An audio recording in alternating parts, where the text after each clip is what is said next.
Hi guys. So, I have some things to show you. I went to TwitchCon. They do have some very strict regulations, so they give you this bag when you first enter, but then you're not allowed to bring it back in. My little sister is very intrigued by my phone. Hi, Riley's little sister. So this is the bag they give you. You can't bring it back in, which is a bummer because they have very strict regulations. They give you some goodies and stuff. So I got a Resident Evil lanyard. I really like the lanyard material. I bought this. My Phasmophobia tote bag. Woo! I bought this Phasmophobia hoodie. There's a P there, and it has the Grafton dolls, the doll on the back. You can't really see it from this position. I don't know if I can get it to see. Yeah, it's really, really cool. Limited edition Phas merch. Yes, exactly. I couldn't not get stuff. I hung out at the Phas booth. Hang on, I got a cord stuck in my headphones. I hung out at the Phas booth a lot, and got to meet the devs. That was pretty cool. Got to meet Corey and Dan, Asim, Tom. There's just so many. Ben. You also get a wristband. This is what they scan when you enter. So this is what you must have. This pink wristband is mine because it's an exhibitor. And then this is the lanyard you get. This is like a keepsake. So this is Mezzo JD affiliate. Has my accessibility sticker and Moderators Club. It was probably one of my favorite experiences ever. I got to meet people I've chatted with and been friends with online for like 2 years, and then actually got to meet them in person. We had an Airbnb together. It was just so much fun, and it was not enough time. So agreed if we get to go again that we're going to plan like a whole day before and a whole day after, like a whole week in general, because there just wasn't enough time just to hang out versus like going to doing things. It was kind of a whirlwind. Like, so the first night, like I land, pick up my rental. 2 of the friends like met me at the rental place, hopped in the car, and we went straight to a tattoo place, and I got my first tattoo. So that was pretty cool. Getting my first tattoo was amazing and awesome. So what I got is a zebra, a little zebra leaping. It's super duper cute. I love it so much. I do. It was probably just one of the most positive experiences ever, really. I can't say like enough about it. Oh gosh, thank you, Elora. I'm the noob. I'm the noob.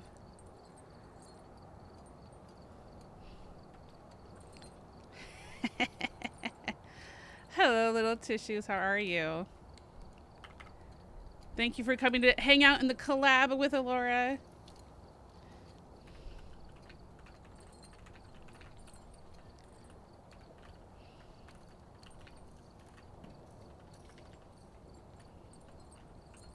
I'm fixing my title now. Okay. Oh, I can't wait.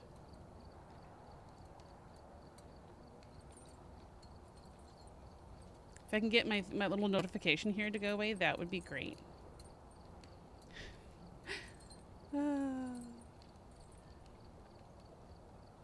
There it goes. Okay. Phasmophobia.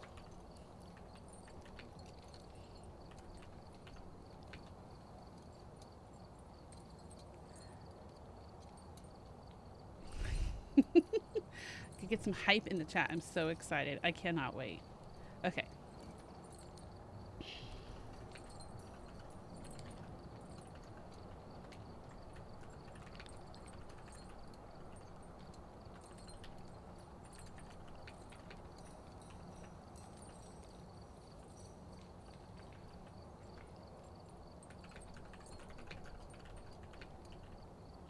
Oh, I cannot spell for the life of me. I'm trying to get used to the nails I got too.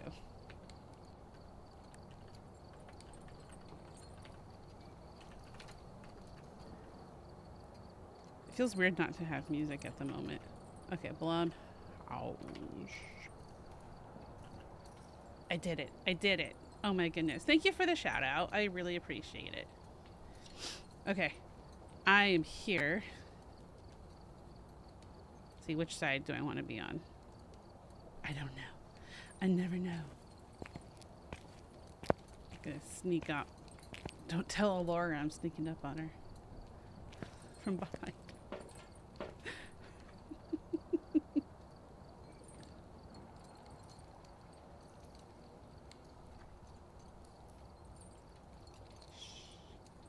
Yay!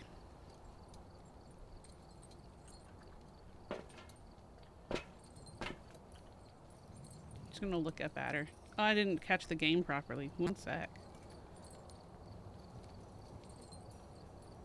Such a noob. There she is. Hey, Graveyard. Aw, thank you for the resub of 25 months. I really, really appreciate it. Thank you. Spoopy time. This is the blood moon decorations for this event, which is pretty neat. To keep track of your points for the event, this is the event board where you can see all your scores for everything. And I haven't even finished the ID for the personal goals because I haven't been able to play very much. I've also been very busy. Graveyard, I showed my goodies. Like, here is my badge. I can make it bigger. Hang on. For TwitchCon, I got myself, like, this is a cool limited edition Phaz hoodie and stuff. I got some really cool stuff, and I'm really excited about it. Okay. I'm gonna have some of my coffee now. I haven't had coffee yet.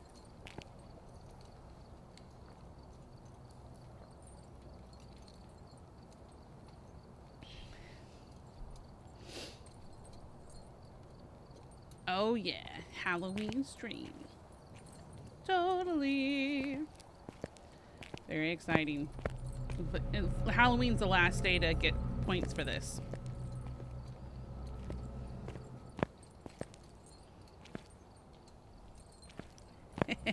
I love seeing, so I'm collabing today with ElorsBliss, who is an official content creator of Blumhouse. Little Tissues, thank you so much for the follow. I really appreciate that. Thank you so much. Very excited. It was really funny how we came across each other in the sense because I'm a moderator for the Phasmophobia Discord server, and we went to the panel and sat in the second row, and then right behind me I heard someone say they were an official content creator for Blumhouse, and it wasn't like trying to eavesdrop. They were just right behind me, and I was like, that's so cool. And then like the panel started very soon after, and then I am in the Blumhouse server, and I saw one of their content creators say they were at TwitchCon. I was like, hey, were you in the third row of the Phaz panel? I think you were like right behind me. And I was like, I'm a moderator for them. And then she was like, you want to play? I was like, yes. So I'm very excited to play and teach because she doesn't know how to play the game really. So I'm really excited to show her some fun stuff. And I love sharing this chat. I think I'm gonna have to make my chat window bigger, sharing chat with her, because like, oh, that's really cool stuff. And I have not played. She also asked if I have played Dead by Daylight. I have played it once, and I have not played it since. I do have it though, so maybe it could be like a switch where she can teach me a little bit about that once. Phasmo days, so exciting! I'm very, very excited. See if I ever get enough points to actually upgrade that. So we shall see. We shall see.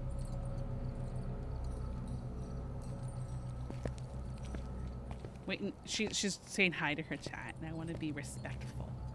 I shall crouch in respect. Should I hide? Right here. Hide.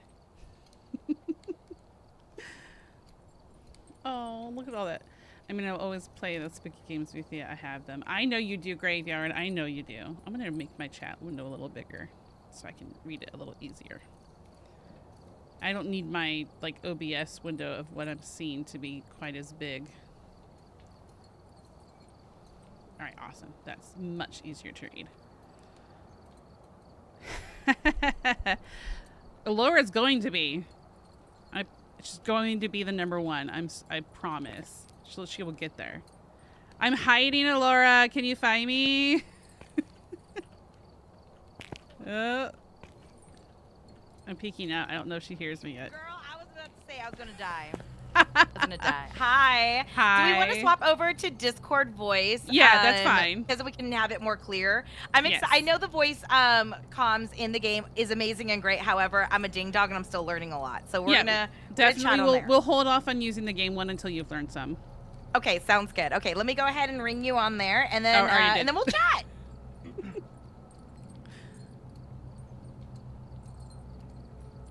You did. I did. I just went and hit it. How are you doing, Mezzo? I'm good. How are you? I'm excited. I'm excited too. So I thought like at first we can kind of like share a little bit about yourself, kind of chat a bit. It's so funny because whenever I do collabs, everyone's like, you end up interviewing everyone. But I want to get to know my friends too. Yeah. Oh, thank you. So I'm Mezzo. I had been an off and on streamer for a bit, but recently I just came back and I'm like full force, just wanting to keep this going and regularly. I just had health issues, but I'm feeling good and I want to keep going. And I have been a moderator for the official Phasmophobia Discord. I have been on staff there for over 2 years, and I became a moderator at the beginning of this year. Wow. And, I was telling people on my stream how I came across you, which was kind of funny because I was the moderators got to sit in the second row of the panel, and I recently joined the Blumhouse server. When I made, I don't know if you know this, I don't think I told you this, I made a Phasmophobia movie prediction video. Oh. And so I had joined Blumhouse around the time I was making that, just because I was like researching it and stuff like that. And when I was at the panel, I heard someone behind me go, "Oh yeah, I'm an official content creator with Blumhouse." I was like, "Oh, that's so cool! I'm in that server." And then like I was like, but I didn't feel weird turn around and going hi, It's kind of like those random things. Turning around and saying hi. So it's funny because of like we like know of each other. We were like right next to you, but we did not interact until like after TwitchCon. So I hope you're coming next year to TwitchCon. I plan to be okay, there. we're gonna sit next week. We're gonna be like hi. We're gonna like know everything going on. Okay, so tell us your journey with Phasmo, right? Like, how did you start off playing the game? How did you get into moderating? Because like there's so many content creators and people that are gamers or people that may not be on that place where they're ready to step up of recording and making those type of pieces, but they're able to still be a part of a gaming community that means so much to them, right? Like we'll go over all your trophy, but it's clear like homegirl here's a diehard Phasmo ghost Once hunter. I get APOC, I'll feel diehard. APOC is the hardest challenge, and I'll explain that one at one point. It doesn't have to be right now, but the way I got like started with Phasmo is when I was streaming 5 years ago. My friends told me about this fun ghost hunting game that was like multiplayer, and so I joined them, and I didn't really know much about the game. Was so in the beginning at that point too. It's called Old Phas, right? You had the original like asylum map was on there, and the old farmhouses, and Tanglewood was actually laid out just slightly differently and stuff like that, so it was very different. And then I kind of went into what I would call like hibernation mode because I wasn't streaming games for a while, and so I just didn't play that game very much. Okay. And then 2 years ago, they had the Ascension update, which is where they went from like just one type of equipment to 3 tiers of it. They redid the leveling system. It was like a brand new game. And so I kind of wanted to play it again. And because we were watching, my husband and I watch a lot of content, and we were watching content creators that started with the new update. We're like, wow, that looks really cool. Let's start. But my game kept crashing. So I actually joined the Discord to get tech support. Because that's where it was at the time. And then 2 months later, I was asked to be staff because I kind of dove in and started doing tech support for fun. So I was like learning to read their player logs a little bit, like to see if someone's game crashed, like what could be causing it, and troubleshoot and everything. So then I just kind of became staff, where they had a now retired role called community helper, which you just directed people to the right channels. I help with tech support, that kind of thing. And then one second, my stream crashed. Give me one moment. We're getting it back up. Okay, I think we're good now. Gotta love OBS and things. Oh my gosh, yes. Okay, so you were playing the game actively, like when it was like before like these tier ups, right? That's kind of where we got to. I think. Yeah, before I was playing a bit, and then took a hibernation, like in a sense, because I wasn't streaming, and then my husband and I saw some content creators playing the new update, which is called Ascension, where they had tiers and everything to the items. They rated the leveling system. We wanted to play it, and my computer kept crashing. So I actually joined the server to get tech support because I wanted to know what was happening. And then I ended up joining tech support a little bit and learning it. And I got asked 2 months after joining to be staff on the Discord. And Oh, okay. so I was just kind of like, whoa, what? Yes. And then eventually the community helper role, which is what I was, which is just directed people to channels and stuff like that, kind of evolved into needing more moderator positions. So they actually absolved that role, and a lot of those who were community helpers at the time became moderators too. And that happened at the beginning of this year. Wow. Like, how does it feel to see a game that really reflects on community? Like, right, like those that missed the panel, I'm hoping that's going to be available on Twitch's website or through Phasmo directly. But how does it feel to see a game that truly practices what they preach to the best of their ability, right? Still being a small indie game developing brand.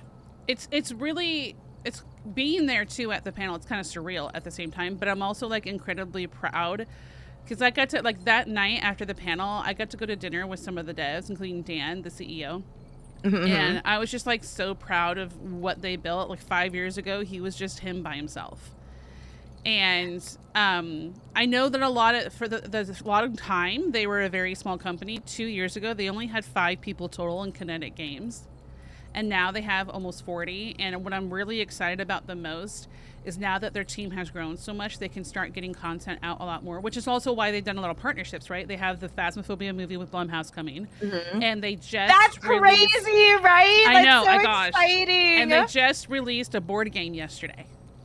Shut up. Yeah, paired with Lost Cult, the Lost Cult. So there's like, it's like a premium board game. It's a bit expensive because it's like a special edition premium board game. They have different editions. They have a signed one.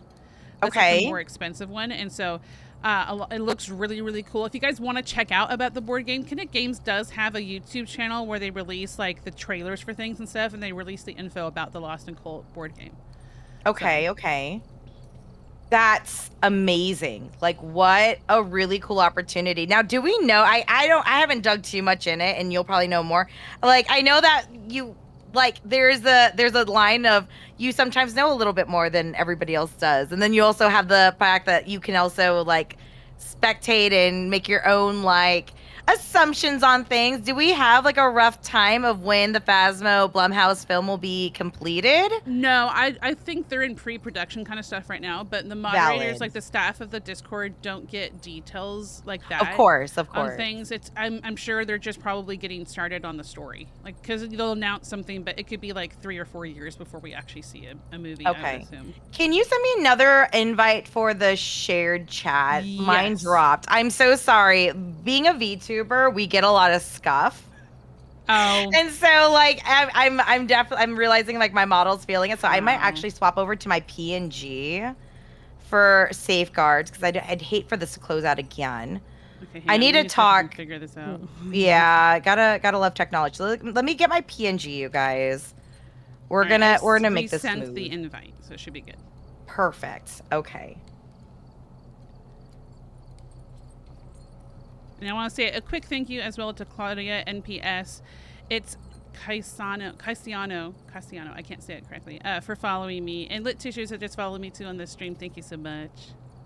Yeah, we have amazing friends for sure. So I'm so excited because, again, like, how many times do you come across people who they're like, they want to play Phasmo, but they're like, I don't know about this. This is a lot. Like, do you feel that you come across that quite a bit with being a moderator and seeing the community on Discord?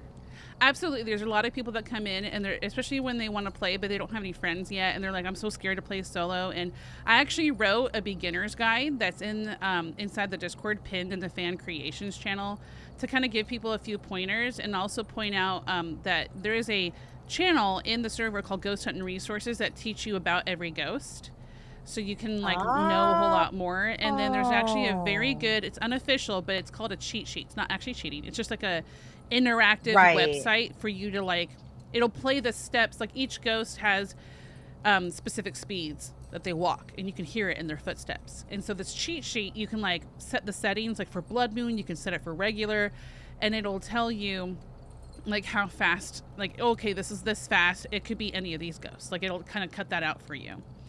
Okay. A lot of people use that. I don't personally use it because I try to just learn, because I feel like it's really useful for a lot of people, and I think it's an amazing cheat sheet, but I just try to learn by listening and figuring it out. and from my mistakes when I make, because I am not perfect. Yeah, no, I'm that person where I have to do it like in person, you know what I mean? Like, I don't know. I someone feel like today talking to you about it. Oh, hi, Elias. Thank you for the hydrate reading. Yes, like teaching you, someone talking to you, showing you what to do versus just like trying to figure it out. So I wrote like the beginner's guide just to kind of get a couple of people started, just to like have something to start with versus just like trying to jump in. Right. Is the share chat working, or do we have to start it all over again because of the crash? I think I've seen one since. Here, let me leave, and then I'll hop back in. We'll see if this works. Sounds good. We'll do it this way. We'll see if this works. All right. Because it says shared chat, and I'm not seeing the shared chat working. Oh, Artie McPherson, thank you so much for the follow. I really appreciate it. Thank you. Testing hi. Well, hello, Artie McPherson. Are we seeing the shared chat working? Don't see it yet. Maybe. Do I need to do something else? Maybe let's end this one and we'll restart it again. Okay, I'll end the stream and then restart it. We'll just be right back in a second. You don't have to end the stream, just end the share together thing. Yeah. Okay, I'll restart it. We'll try that. We'll wait for that to end and close, and we'll do it again. I was really proud of myself for figuring out how to do it in a second because I had never done it before. I know, it's like technology is amazing and great, and then you're like, oh wait, like sometimes it goes a little potato, which is fine. We're gonna get it working. All right. So mine. I have resent it. Okay, cool. I'm not seeing the invites. Let me see if I can send it to you. Okay. Let's see if... It says pending, so I was like, huh. Yeah, I don't know why. Let's see. Okay, knock, knock. Okay, I do knock, knock. I clicked. Okay. Start share chat. Okay. Yay. There we go. All right. Big brain in it here. Okay, we got it. All right. Perfect. All right, awesome sauce. Okay, great. We got it going. Okay, so let's talk a bit about the game. So, yes, like, let's just pretend I know nothing. There's, like, very few things I'll know, but, like, let's pretend like I've made my Phasmophobia career off of living in a van and profiting off of all my friends and their dead bodies. Okay. So the basic gist of the game is you go in and you use the tools that you have to gather evidence to discover what type of ghost is haunting the location you're at. Okay. And there are extra tools to either fill in the other optional objectives. You can also use all the tools in a sense to discover the type of ghost without evidence as well. Okay. There are different difficulties in the game. So amateur, intermediate, and professional all have 3 evidence pieces. The difference between them is like setup timer, which is like where the ghost can't hunt except for demons. They can usually hunt you. They can hunt you right away if they choose to. There's actually a hidden achievement, which this is one of the ones I don't have, where the demon kills you before like a minute into the round, which is when you open the door. That's when the round starts. Open the door to the haunted location, not the van.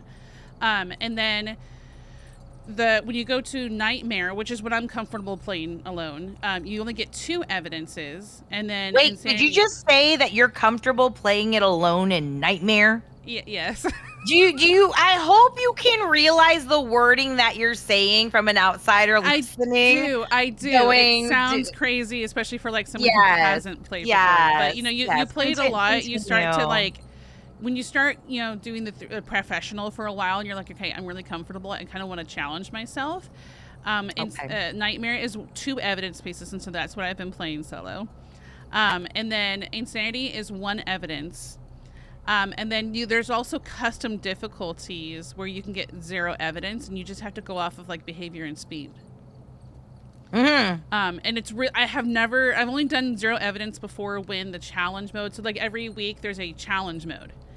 and the devs There's decide. challenges every week. Stop Yes, it. Where do yes. you see these? So when you go to the board that has the IDs and you click on the little like notepad with a pen next to the difficulty. Hang on. You can tap I'm over at the board. Where do I click on the board? So above our IDs, it says challenge mode right now. Okay. And then on the little like notepad with a pen on it, can you see that? I see a notepad with a pen over my name. Okay, it might be because I'm host, but I'll read you the one for this week. So it's called audio only. We've managed to get a hold of some extra audio equipment. You'll have to use your ears on this one, so like you get no video stuff. Oh, snap. And they decide all of the parameters, like if your flashlights are on, how fast you are, that kind of thing. Okay. And they can be really hard or really easy, just depending. And if you complete them 3 times during the week, which is just getting the ghost right, that's all that matters. You can even die. You can die even. Like, so your teammate finishes it and you both guess the ghost right, you still get a little check mark. Oh, that's nice of them. Yes, and once you do 3, you get a $5,000 and a 5,000 XP boost. Because Wait, how rich are you in this game? Oh, I'm not rich because I prestiged not too long ago, and I just upgraded like 3 things, so I have $2,700. So, wait, how'd you get poor? Can you explain? Explain? So every time, whenever you so you're leveling up, and then you get the ability to upgrade something from like from tier 1 to tier 2 or 2 to 3, and the upgrades cost money, and they can be like $3,000 to $10,000 depending on the upgrade. Damn. Okay. Well, Elias, I've always been an officer. That's for Discord staff. So that's why I have the officer badge. I do have to say the rubber ducky badge is so beautiful. Okay, so like let's talk about it. So her badge is like fancy schmancy, like showing like, you know, mod appreciation. But like mine is like I was literally at TwitchCon and I ran into Drew, I forget his name, but it was a content creator I ran into, and then I was over at the Phasmo booth. I saw him streaming there. I was like, oh, and then I was like, went to go say like, you know, like in his stream, I'm like, I'm gonna troll him. I'm like, oh damn, he's a big streamer. But that's what I love about, you know, TwitchCon. You never know who you're to come across.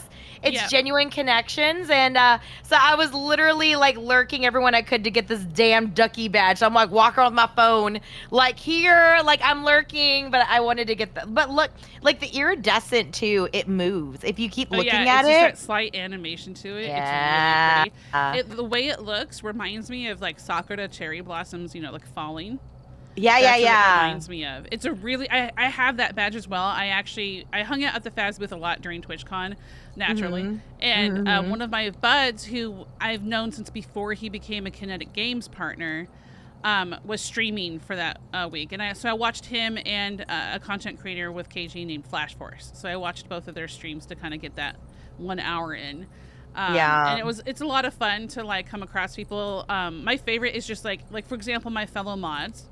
And 2 of the admin in the Discord also went to TwitchCon, and a bunch of us got an Airbnb together and just hung out like after we were done at the You guys, that's what I love to hear. Like, it's funny because with Blumhouse games, it's still very new, right? But there's like, you know, cross like pollination because of, you know, with indie games.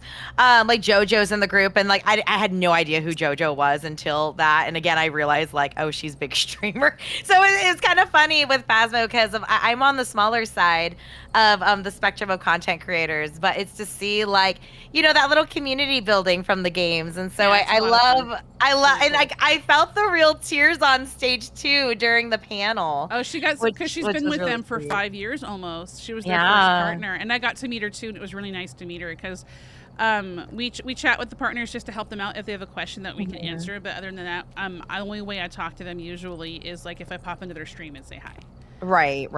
And I'm also myself on the teensy side, I'd say, of streaming, but I do it a lot for fun. And for my favorite part of streaming is just connecting with people, because without this type of thing and the internet in general, we wouldn't have the connection with people all over the world. We'd never know each other in our lives, like having not come across that way in a sense. So no, that makes sense. And I think what again is just, it's so beautiful to see just with streaming and making content and hanging out with like everybody and getting to know them. It's that everyone comes from different walks of life and journey, and that shouldn't like change what your journey is, right? So, I love that, again, like meeting someone who's like very active. Like I've met streamers and, obviously they get busy and stuff like that. So I really appreciate just being able to hang out and chat. And I can't wait to drag you into some Blumhouse games too. We have Eyes of Hellfire that I have not played yet. So we'll have to have you jump in with that. Yes. You're doubled for me suddenly, and that's really because I was standing at I had spacebar. When you hit spacebar, it takes you to the ID board. But I can mute you myself. And here we go. I think I got it. I hit the V button, I think, on accident. Oh yeah. So if you hold down B, like in the game, that's like using the walkie-talkie. But we don't need to worry about that because we'll be hearing each other the whole time anyway. Okay. I'm trying to think. Right. I have it on toggle. Push to talk. Do I want push to talk? Maybe push to talk. We'll do push to talk. These are over here, the event trophies. Okay, so bro, like you literally played this game so much where you got all this stuff. Oh, I've almost got. I'm literally just a few trophies away from having all of it. The APOC is 15x difficulty, right? We're starting with 1x, so like it shows how hard that would be. Okay. And you can see all the names of the different trophies that they're all Steam achievements. The only one I have is this bunny one. Someone carried me through that one. That's Hollow. So yeah, we're not Cursed Hollow. That's the one next to it. That was Easter last year. Yeah, I like that 2024. One. So the top right one is the current event, which is Blood Moon, which they had last year and they repeated. Wait, I have to get that trophy now. You've shown me that I need this. So you should, now that you've signed in, all you have to do, they already got the trophy for this year for community, because they had a community and personal goals. Oh, okay. What do we do? So here's the event board. On the bottom right, you'll see Crimson Eye. If you click on it, it'll open up like a brochure. Oh, yep. Okay. And you'll see the community goals are done. And so then you should have the basic trophy and the community Crimson Eye card. Okay, I see that 100, yes. And then on the bottom, the personal goals start with the foil event card, which is the community card, just slightly animated. Okay. And so then once you say you fill the personal goal, then the community goal ID bar disappears and upgrades to the animated one. Okay, so that's what I need. Yeah, I need the swagger upgrade. Okay. You need that swagger. And then underneath that is the upgrade to the trophies. So there's different tiers to the trophies. There's 0 and then 1, 2, and 3 for the upgrades. And then all the other events like the Sunny Meadow Survival, Farmhouse Fieldwork, those are all ongoing. So if you just do like 50 rounds of that, you get another badge. 50? Damn! Yeah. And there's Achievement Hunter, right? That's for getting all the achievements in the game. I am 47 out of 54, so I'm getting there. I have 30. The fact that I have done my entire career of being in the van, 36 out of 54 is pat on the back, me and my team. You're getting there. Hey, chat, that's all on you guys. That ain't me. That ain't me. Why is the one in numbers and upper and percent? I'm not sure exactly why they have percent and goals and just the very bottom trophy upgrade is by points. I'm not sure why it's like that, but that is what they chose to do. Okay, so my Lightkeeper, my Ranger challenge, all that, and like my Lightkeeper, I got 2 of them done. The other ones are 1. Yeah, mine's pretty low because since they released those, I haven't played quite as much. Just because I have a business to run and so I just get busy. Yeah. And so then they also have a leaderboard. So over here is the leaderboard. You can see how many points people are earning, and the bottom shows your spot. Do we know any of these people? The top 2 are very popular in the Phasmophobia Discord. I know them. The rest, I do not know. Look at mine eyes. It's 0 points. Hey, I'm on the bottom. You know what? I still need to fix it, Elias. I forgot to remove that from the title. I wrote TwitchCon next month. It was still there. You're so funny. You're like, TwitchCon. And then and the way you earn points is when you load into a map that has the Blood Moon decorations, which you can tell by the map board has little red orbs on it for the Blood Moon.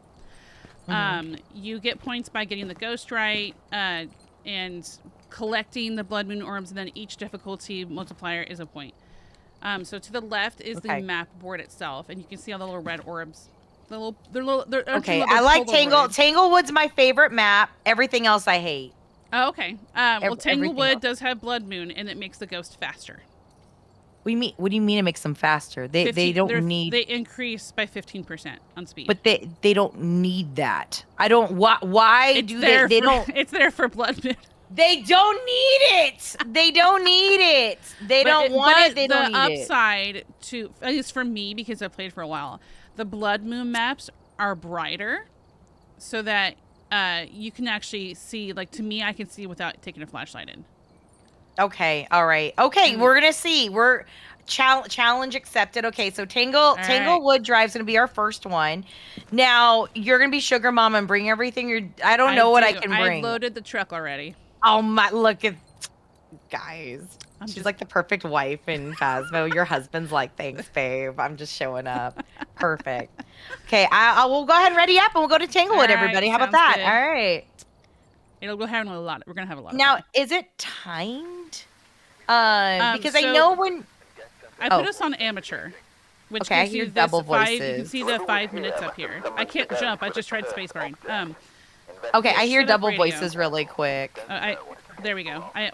So we only get 5 minutes to solve this. No, you get 5 minutes to set up without the ghost hunting. If it's and if it's a demon, it could choose to hunt during that. But 5 minutes to set up. Wait, where's all the his name's Stephen White. Yes, which is funny because I knew someone in real life named Steve White.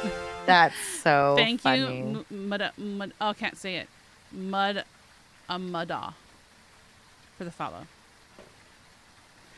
They can see underneath. Was that Muda? Yeah, Muda. Okay, thank you. Yeah, that's Muda. Underneath Stephen White is the extra objectives. Now you don't need to worry about those when you're first learning. But they do. Oh my gosh, you guys, hang on. Oh, wait, we reached 500 followers. I got to 500. Yay! Let's go. Congratulations. That's amazing. It's crushing goals.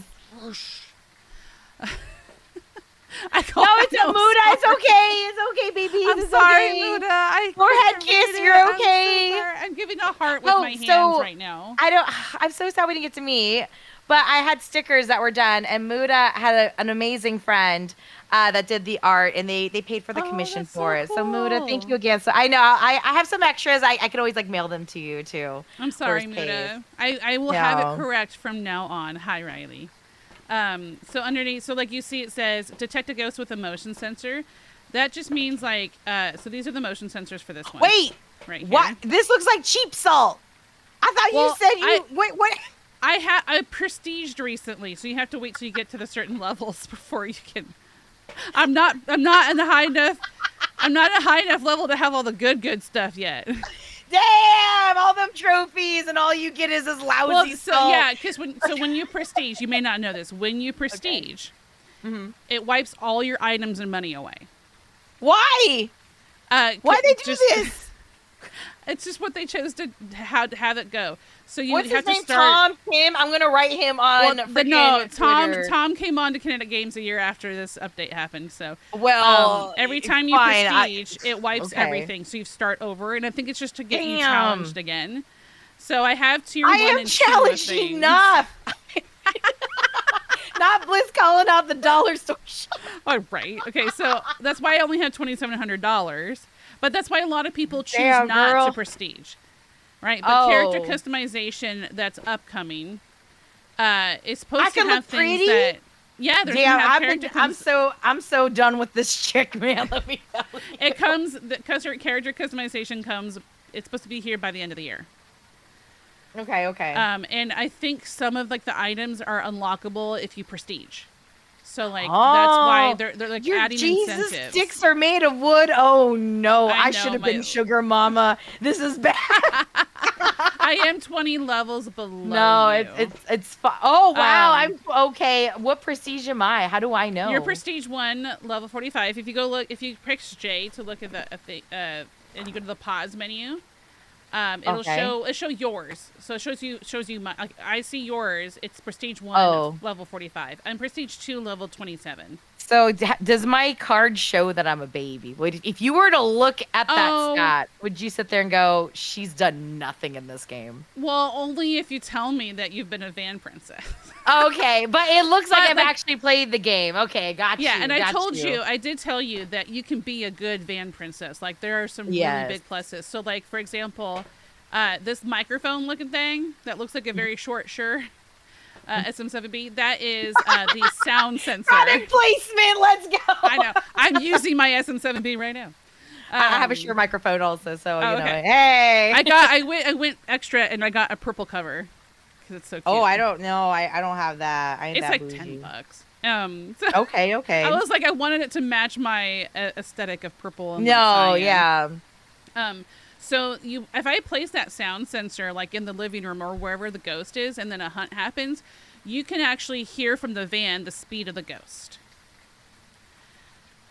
And in the My game, brain is digesting. I'm feeling like very Wildy Coyote holding this, like going meep meep and just hearing Roadrunner. Okay. And then in order to get something called a perfect investigation, you have to get all unique media, which is 5 videos, 5 photos, and 3 sounds. And one thing a van person can do is if someone sets up a camera inside, you can hold the record button, have the record button and watch while, like, say the ghost tosses something and you have the record on, you get the video, and that helps towards a perfect game. And you get money for all those photos. See, and videos okay, and sound. so this is how developed the game's been. I know nothing about the new video. I mean, like, I sat in a van while friends did it, but I've seen I've seen the video element, and you can delete things. Like, I'm used to like old Phasmo before so all this new Phasmo. So it was earlier this year they had what's called the Chronicle update. And previously, to get a perfect game, all you needed was 10 3-star pictures. And you could delete like a couple. Now it's 5 videos, 5 photos, which there's no stars for them. It's just 5. And then 3 sounds, and they all have to be unique. So you can't have repeats. And the amount of deletes depend on the difficulty. So amateur, you get up to 5 deletions. Intermediate is 4, and then professional higher is only 3. So if you, like, say you're in the van person and you're recording and it tosses something and then later tosses something again, you'd get double video and you'd have to delete one of them. Okay. Damn, they made this game even harder, man. Like, I it feel is harder. It is a little bit like more on the try hard section. So a lot of people aren't worrying about perfect investigation as much. It gives you like a $150 bonus. I know, but it's the flex, right? Like, Yes. I like the fact that they have the game at different levels, but they are increasing it to where it's more challenging for the person that has, you know, thousands of hours in the game, and have thrived off of it, right? So Yes. how is your sanity? Wait, it dropped down to 97. Why is it dancing around? It fluctuates a couple percent when you're just whatever. Yep, you're taking away my sanity is what it's taking. I know. I'm telling you how to play this difficult game. I And you're know, like, this I'm game, already like, going oh. crazy. Okay, so this is headband. So this is This a camera. This is Uh-huh. this is the headgear, tier 1, which is a camera. Bottom left is the sanity medication. So if your sanity starts going down, but like you don't have enough evidence yet, you can go ahead and up your sanity to give you more Okay. time. The lighters do not take an inventory slot, so you can go ahead and grab those. Oh, okay, Yeah, that's they big updated. W They now. did make that update. Yeah, the igniters, which Wait, is the how do I matches. pick it up? E. How do you aim? Oh, I'm okay. just- So this is what you need to do. Hit escape. Uh-huh. Go to options. Go to game Uh-huh. tab and scroll down a little bit. You'll be able to change your cursor information. You need to make sure your cursor opacity, size? Yeah, your size and opacity are both turned up. Like how big? I have mine at all the way up just because. Oh, I mean, go big or go home, baby. Yeah, let's go. And then you can choose a color towards the bottom, like towards underneath that. There's like a rainbow bar. You can choose the color of your hang cursor. on. Oh, we So can mine's choose like colors? mine's bright yellow, Ooh. Okay, cursor color. and then hit apply. Oh, I do like yellow. That's a good color. Yeah, it stands out. And then now go ahead and Ooh. exit, and you should be able to see your cursor. Okay, Like now a I hear you crosshair again. type of thing. Oh, Yep, there. it's okay. I did push the top. every time you go into the menu and then back out, if you have toggle on, it does that. So now you should be able to see it like a circle in the middle or some type Yes. of crosshair, and now you should be able to pick Yes. things up a little easier. Okay. So you played a little bit, but here are the Party sticks. I love the party flashlights. sticks. Right, those are Okay. tier 2. They used to be tier 1, but people realized that was like an upgrade compared to what was tier 1, and so they switched them. Oh, okay. I remember. Yeah. Okay, so these are now tier 2s. The glow sticks there, and then there's Nice. the camera and thermometer. Thermometer is the best tool to learn what room the ghost is in. Okay, I'm gonna grab one for learning mechanisms. Yeah. And then you right click. All my stuff is pretty much default keybind, so it's easy to teach people. Okay. But right click is how you turn it on, and then you can press T, and it will turn your flashlight on and off. Shut up! Am I? Okay. This. Where were you? Like, you know what? It's all your fault. This is the reason why I don't play Phasmo. Because not your fault. Oh, Chat's fault. Chat. Because All you know you what? I chat. didn't know that. I didn't know I could hold this and have flashlight. I'm scared of the dark. Okay. So this is a little bit about me. I have a very deep fear of the dark. My dad loved jump scaring me as a kid. Oh. But yeah, so we saw Texas Chainsaw Massacre when I was pretty young, and he thought it'd be fun with the weed whacker outside my window at 2 a.m. Nice. That's not digging nice. up, where the dog was buried and digging up the hole, like, Oh for my Pet goodness. Cemetery. Yeah, so I know it sounds crazy when I'm like, you guys, I have deep trauma of the dark. Like, my entire life I have spent, being jump scared. And so, like, my dad passed away a while so sorry. back. I appreciate it. No, I'm a faithful believer in Jesus Christ and he's in heaven. But at the same time, I'm like, Dad, like, now we talking about ghosts. I'm like, I don't need you jump scaring me. Dad, I mean, like, come on, like, you're gonna have the name this generator. Is unfair. The name this generator is unfair. gonna bring up your dad's name. Yep. So playing horror games specifically for me, I don't try to glorify like the gore or anything of that sort, but it's truly like facing my fears and trying to overcome them where I'm able to live in the world and deal with them better. There's some specific things in games that scare the crap out of me, right? Yes. So, in this game, right, the ghost can hunt and it chases you. Yep. And getting chased in games has always scared me. Mm-hmm. But in this game, the hunt can end pretty quick. Mm-hmm. So it doesn't bother me quite as much. But there are 2 games. So Visage is probably the scariest game I've ever played. Okay. By Sad Square Studio. Sadly, the devs broke up, but the game is still really good. And it's like, it's terrifying. It has some disturbing aspects. The opening scene is very disturbing. So if you ever played it, make sure always have like an advisor down there. And then I recently started doing the Remedy Games series. I don't like know if Alan I've heard Wake. of that one. Alan Wake, okay, yes. Alan Wake 2 and Control. And in Alan Wake 2, there is a character who is under the water, and when you get in the water, she gets up and chases you. And I'll have to send you the short later just so you can laugh at it. But okay. My friend was like, "Hey, how do you feel about people chasing you?" And I'm like, "Excuse me, wait, what, chasing?" I'm like, "That is the one thing that's the scariest of all." And then she went, "Oh, never mind. I'm just asking for a friend." Oh, okay. Well, it's funny because of like it's weird to revisit playing a game again. Like I conquered Dead by Daylight like as much as I can. Like I still get jump scared, but I can play that game. I would love to get to the point where I could play Phasmophobia and truly like enjoy it. And Yes. I'm not at that level yet. I'm not at that level. You'll get there. You'll get there. Okay, You'll get to where you just start getting the hang of things. You're gonna be like at TwitchCon next year. I'm so proud. Look at you leaving the van. I know. Okay, so this is a good item to start with. Any other item I should start with too, or am I only allowed the flashlight and the lighter? No, you get 3 things aside from the. What else should I grab? I'm going in for go first ahead and time. grab one of the ghost books right here, and so when we find the room, you just immediately can place it down. Sounds good. All right. So here All we right. are. Oh wait, I forgot. 5 I don't even need a minutes. flashlight. I don't need a flashlight. Hang on. Oh, I do. I'm gonna get a video actually. Why are they drawing on the walls too? Oh, they really decorated the outside, didn't they? Can you jump in the trash can? No, unfortunately you cannot. All right, so you go in, and on amateur, the power starts. Oh, your voice is doubling again. Oh gosh, darn it! I hate this thing. Oh, I love so my. First thing we're gonna do is you hold right click for the thermometer, and you're gonna walk through and look for a room that's significantly colder than the rest. This one. Wait, this one had up all these bars. No, I did. No, you hold it down until. Oh, what's the cold level? So I have mine on Celsius because. How do you change that? Just in the settings. Okay, I'm American, so I'm dumb. So you have to tell. I'm American too. It's just I know. easier and fast Okay. because freezing is below 1C for tier 2 and 3 thermometers, and we have a tier 2.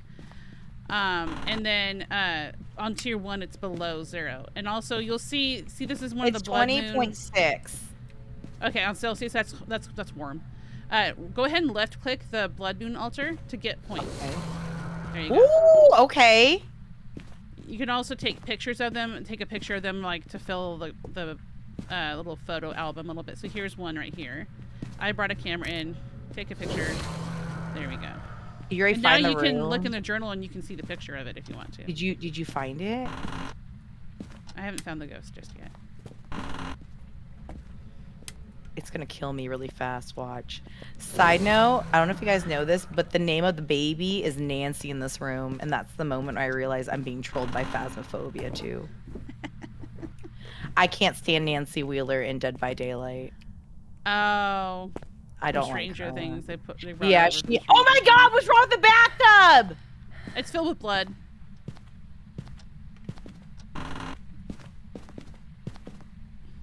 Walking around. So do we have lore and story about like the rooms, like So- are the houses and stuff like that? Like whose house is this?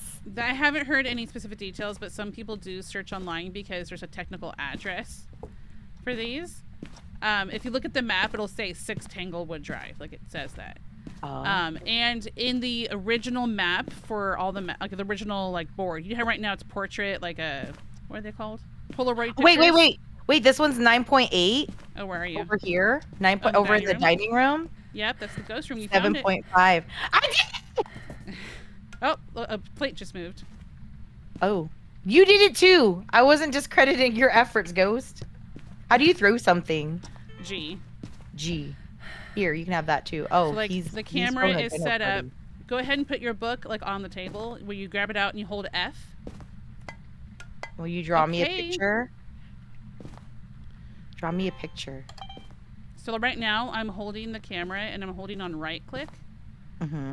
And I'm pointing at the table right because like if the ghost wrote and I was holding record, it would get that as like a special recording thing. Oh, that's being thrown. What are you throwing these silly things for, you goobers? Oh, that's the bone. Oh, Let me get a picture. they literally grabbed that black thing and threw it.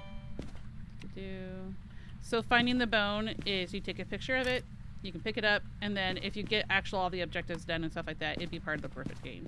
So, okay, so let's So go now get that salt. we know where let's go get stuff. I'm running out. Oh, I forgot the key. There's always a key in the houses by the front door. That's for the car alarm. You guys, I feel so big. See, this is this. I just need extreme professionals to hold my hand and play the game. It's like, how'd you overcome your fear? Okay, You go go ahead. make friends that play this way too much. Grab okay, a where's- salt and UV if you have the room. Okay, yep. I got party stick.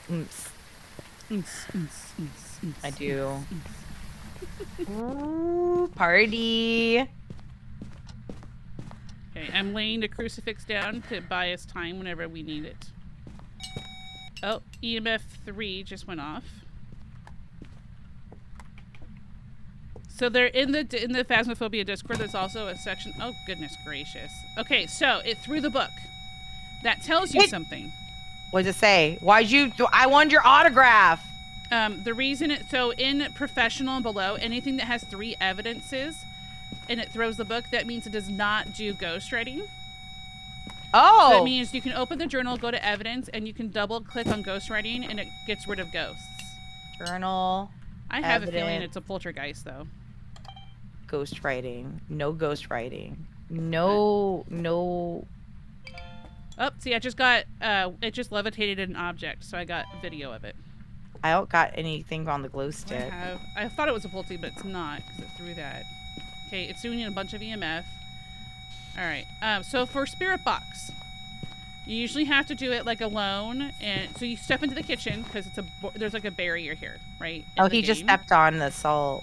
Okay, awesome. And then we know it's not a wraith. You can cross that out in your journal, because wraiths do not step in salt. Wraith. Okay. So it's just like keeping track of that type of thing. How do you like, see? So there's no freezing temperatures. Okay. the way well, freezing temps can come and go. So you do have to consistently check. Right now it's at 2.5. So spirit box. Person died. Oh, there it is, spirit box. So now You're we so know calm.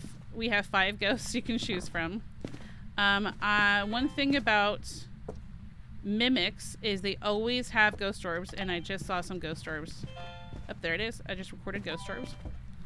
So if You you left click 2 ghost footprints. orbs, it's gonna say yokai and onryo, but mimic is still an option. Ghost orbs. Let me double check. I hit ghost and I click on the mimic, spirit box, ultraviolet, freezing temps.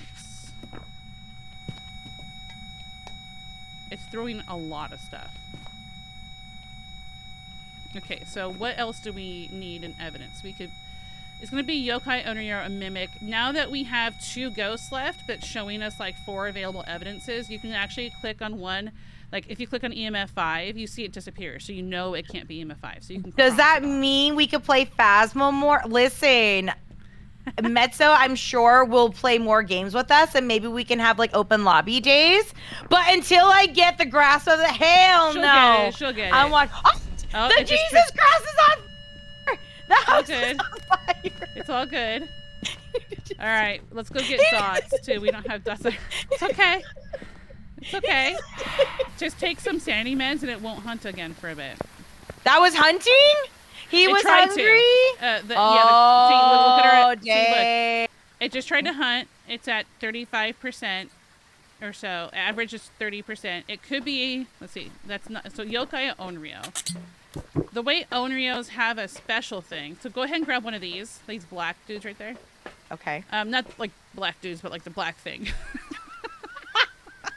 How dare you be so I know, insensitive gosh, in I'm so- 2025? How So- dare you? Everything's a dude. I'm from California, all right? Onryos cannot hunt with a lit flame in the room, so they'll try to blow them out quickly. I can't believe I said that. I just I want to clip that and show Drew and be like, content creator, look at this. We're a little black dude. It's okay. It's okay.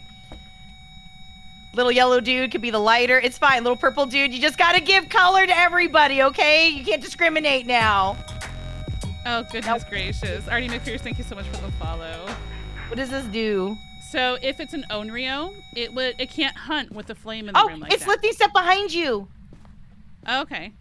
So it won't Um, hunt with the box I'm holding, and if I all of a sudden die, then No. Oh. So the what you're holding, you can put like on the wall, like right here. Hold F. There you go. That's dots.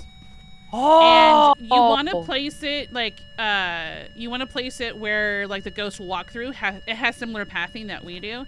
So like the ghost will walk through here, and you can see it, the silhouette in dots if it's a dots ghost. You can also place it on the floor too. Oh.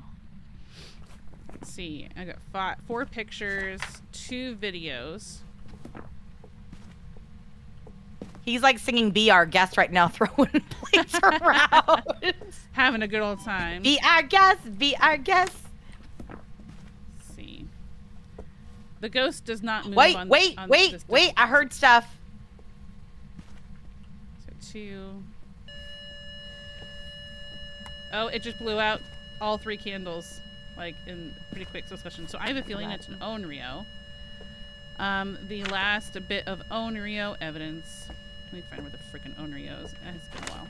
Like, did you watch? Would be I think I saw the dots moving. Make sure I it's not think- your breath too. People do Oh, I don't mistake know. their breath for it. So like what I'll do. I don't know, give me a actually tic-tac, that was not an onryo, I don't think. Oh, it's just appearing, I think. No, it's a hunt. Loop it, you got it. Run. Hold shift every now and then. Don't hold it down.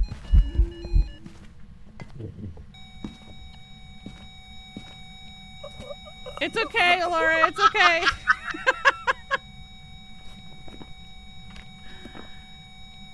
You ding dong, come me. It's just saying hi. Look at my body. Where'd it go? Yeah, it's not hunting. Look at my back. Wait, Look hang at on. this. Oh, I'm gonna take a no. picture of your dead body. Yep. Do that. Look at my arm. Oh, man, I'm can't find playing the camera. There we Twister. I'm playing Twister. Look at that. Well, you know what? GG easy. Oh, it's hunting again. He went. He's naked and bony. Oh my. Okay, he's going. Oh no, he likes the living room. Oh, he cooking. Oh, he real cooking. Oh, he tossing everything. He big angry now. He's going in living room. Where'd you go? I'm in the closet. Where'd he go? I lost him. I don't know where he stomped off. I don't know, but homie broke me. He wanted the Korean barbecue. It's crazy. That was looping failed. You're good. You did a pretty good job for looping though. Like I lasted you're a longer van than I person, thought. so you're getting there. Yeah, so, yeah. let's That's see. van skills. I can't steal stuff from my dev.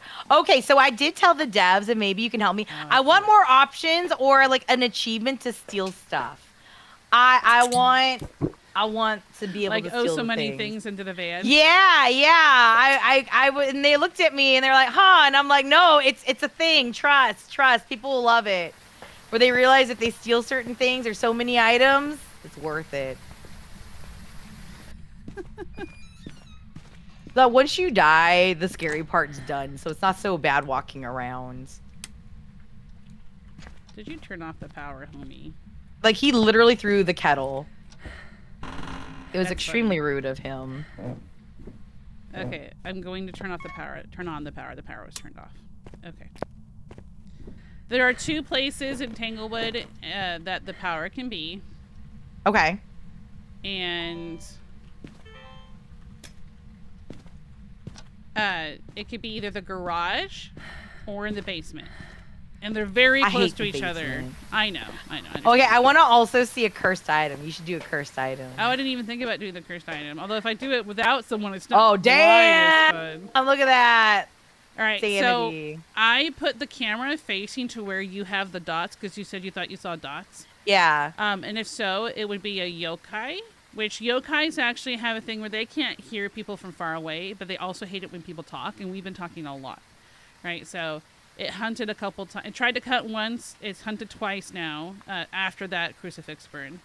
And people sometimes think the crucifix doesn't work if it doesn't stop a ghost, but sometimes the ghost can wander a little bit. And if it's outside the crucifix range, then it can still hunt. If they try to do it from there. So I'm waiting to see. It says record. I don't know what it's recording. It's just recording in general. So if the ghost appeared in dots form and walks by, it'll actually record that. And there's like a little indication, like, and it'll say it's like saved it. Part of me is just looking to see if it has dots, but we could just make a guess. I mean, I'm about to slap him, so you know it's fine. Okay, so when you die, there he was. I just saw it. It was dots. Like you saw. It was dots. Yep. So it is a yokai. Okay. So make sure you have yokai chosen. Yokai. Okay, and it had dots. Yes. Was there an EMF 5? No, there was not. It was only dots, ghost orb, and spirit box. Oh, I see. All right. Well, yep. Let me double check. Also, mimic would have been freezing, so it's not mimic. Okay. So how did you learn all the ghosts? Like, did you sit there and like watch like streamers talk about it? Like, how did you? Because it's a lot, right? It's no different than playing Dead by Daylight. Of watching streamers. When I'm in Discord chat, I have to learn things so I don't say the wrong information as a moderator. And if I don't know, I'll just say I don't know. I'll have to check that. Like, there's sometimes people will ask a specific question that they're like asking a very obscure one that's like not very, it's unconventional or something. I just don't hear it very much. Sure. And so a mix of all that, and then just kind of studying too, like, and just playing, because playing, like you said, like just doing it can help you learn and stuff. All right, you got yokai circled? Yep, I did. All right. But yeah, we need a klepto. There needs to be some type of stealing mechanic in here. And stealing cat photos are great. I steal dogs and cats. I don't So discriminate. do you know all the cats and Mal. dogs? All the animals in the game are either pets of Discord staff or devs. Oh, I didn't know that. And your voice is doubling again. Oh gosh, But that's stupid pretty. thing. That's I'm gonna pretty turn awesome. I'm gonna turn. On I did push to talk. That's what yeah. I I'm did. gonna change it. Okay, so all the pets are actual devs, staff, mods, like anybody involved. Is your pet among the bunch? Sadly, I do not have a pet. Sadly, so no. Well, you But, better go get yourself a guppy fish and send a picture to them. So there's a house called Bleedsdale Farmhouse. And I don't know if you noticed her, but in the second row of the panel, like in the moderator area, there's a woman with bright red hair. Okay. She is one of the moderators, and she has a pet tarantula. And there is a spider. Yes, she does. Her name's Lilith. And there is a spider. in Bleedsdale Farmhouse, there is a spider that has a chance to spawn, and you can see it crawling. And that's her spider. And that's her spider. That's, what a fun way of really showing gratitude toward the people with Phasmophobia. Yeah, and like, some of the partners, their partners have their pets in there too. And sometimes when the partners play, they know where their pet is, right? So they'll go and grab it and put it in the van, so they save their pet every round they play it. Oh, that's so sweet. Do you want to be Sugar Mama now? Okay, yeah, show me how to be Sugar Mama. Okay, I'll be your Sugar Mama. When you go to the board, right now it's all empty except for since I'm hosting the lobby, my basic stuff is there. Hit the right arrow and it will take you to the store, and you can click on quick loadouts, and you'll have loadout options. Okay, all right. It's like a lightning bolt in a sense, kind of. Okay, okay, yeah. It's L, I think, for loadouts. And then you can choose how many you have of one thing or whatever so you'll have the name of the thing, the tier. And so usually you want to make sure it's at the highest one. Some people have, oh gosh, if I upgrade my video camera now, I'll have no. Wait, am I doing the okay, there's all 20, like there's an all button, that's 2,190. There's loadout, $10 and loadout two for $0. All gives you, I mean, you can, that just kind of gives you everything, right? So underneath that are ones you can customize. So okay, let's try that. Group, I have one called duo. I have one called solo. So how do I? So how do I edit them? How do you edit them? So the way you edit them is you just have you selected under loadouts. You just left click on whichever one you want to use. Okay. And then to the right, you see where it says name of the tool. No, it says loadout custom. To customize the loadout, follow these steps. Choose a loadout from the list. Oh, you're on the tier. Okay, hit the arrows on the top right, like all the way to the right. So you just take away the tutorial. Oh, okay. You're on the tutorial. That's why. That's great. For anyone else that plays, if the tutorial pops up every time you open the shop, it's because you actually haven't clicked the arrows all the way to the right to finish it. I'll just tell how rich do I know I am? Where's my money? Oh, I have 15,000. Yeah, I'm gonna be your sugar mama. So you're good. Thank you. I only have 3K, and I can upgrade my video camera into You're tier gonna. 2, I know you will pay back your dues. So I will. And my you're paying me to teach you in a sense. Yes. Okay, what are we doing? So you have the name, and then under tier you have the under the tiers like 1, 2, and 3, whatever. You don't have any 3s that I know of yet, but I'm not sure. I can't remember. But you click on whichever tier you want to use. Flashlight. That's a tier. I have 3 flashlights. There you go. That's very bright. So you click on whichever tier you want of that. All of them. Oh. Okay. And then to the right of that column is how much you actually own of those things. I don't worry about that really. And then on the right is amount, and you hit plus or minus for how many of that item you want to take. Oh. Right. I like this, but then I don't like this. Yeah, I know. It's like a lot of people feel the same. They did rework the shop once. I describe it as an Amazon shopping cart. Okay. Where you're clicking the plus and how many you want to take with you. Okay. All right. Let me get all the make sure everything's pushed over to the max. Then we'll do 2 of everything, right? Yeah, how do you know if it's 2? I do 4 incense. How do you? And 4 sandy meds. That's what I do. Oh. For the multiples. It's only letting me to 1 dots. How do I not get more? It says I have because 4. it already gives you 1. And you can see if you hit the minus button on it, like or next to flashlight, right? There's 1 there and mine, and there's gray, like darker gray dots next to it. That just shows that's how many max you're allowed to take in. Oh, okay. I'm only allowed to take like 1 of the UV lights and everything. Yeah, because it gives you some stuff default, right? So if I look, there you go. So you're starting to add everything, and now the truck has you as cyan, like a cyan blue for me. As you're adding things. Oh, okay. I'm big smart. Okay, so I don't want to die next game, or else all my stuff goes bye-bye, right? Yeah, and actually underneath truck on the right column, you can see everything you're adding. Oh, okay. So like I do 4 sandy meds and 4 incense, so it gives you can buy more time, and then incense is really good for if the ghost is hunting, you have an incense. You can incense it and then run and hide because it blinds the ghost for a temporary amount of time. Okay, and then that's it? Is there like a button where you say save or no? No, it just automatically has your loadout saved like that. Oh, okay, we're good? Yeah. It looks good. Okay, Do you want, so the only suggestion I would make would be to have 4 incense and 4 sanity meds. All right, sanity meds. And then the incense. Incense. Okay, I found it. Cool. Okay, there you go. And then everything is upgraded, right? I mean, within reason. It's better than what I had, honey. So. All right. So, do you want to go back to Tanglewood where there's blood? Yes. Okay, Tanglewood it is. Let's do that. Okay.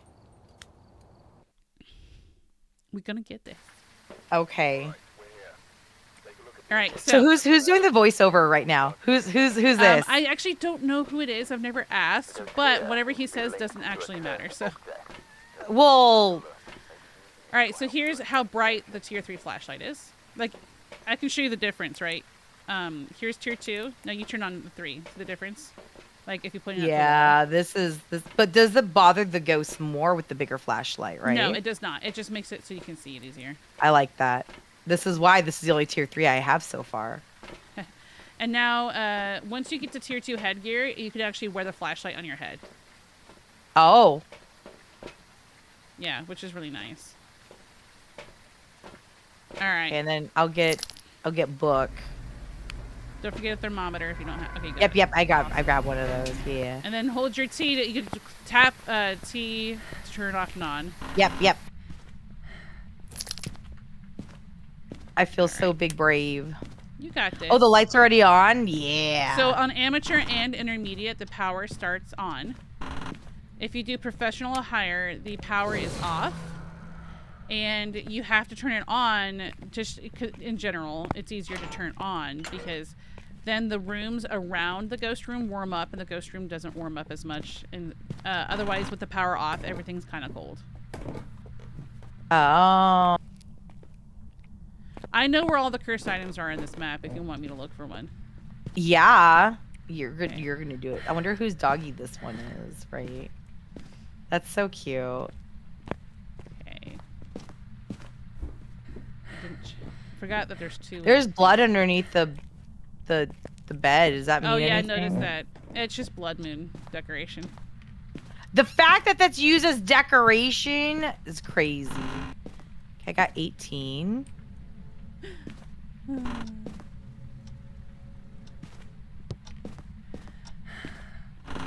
Every map has hiding spots that you can find. Amateur. There's the lower a the safe. difficulty. The lower the difficulty, the more hiding spots there are. Oh, I heard a door.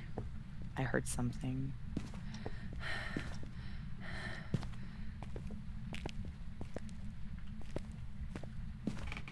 I heard a door. The lowest numbers I got from that one bedroom. Yeah, it's the master area, I think. Because it jumped down like 10 degrees. Yeah. Okay, I believe it's in the master. Yeah, that's the lowest I'm seeing.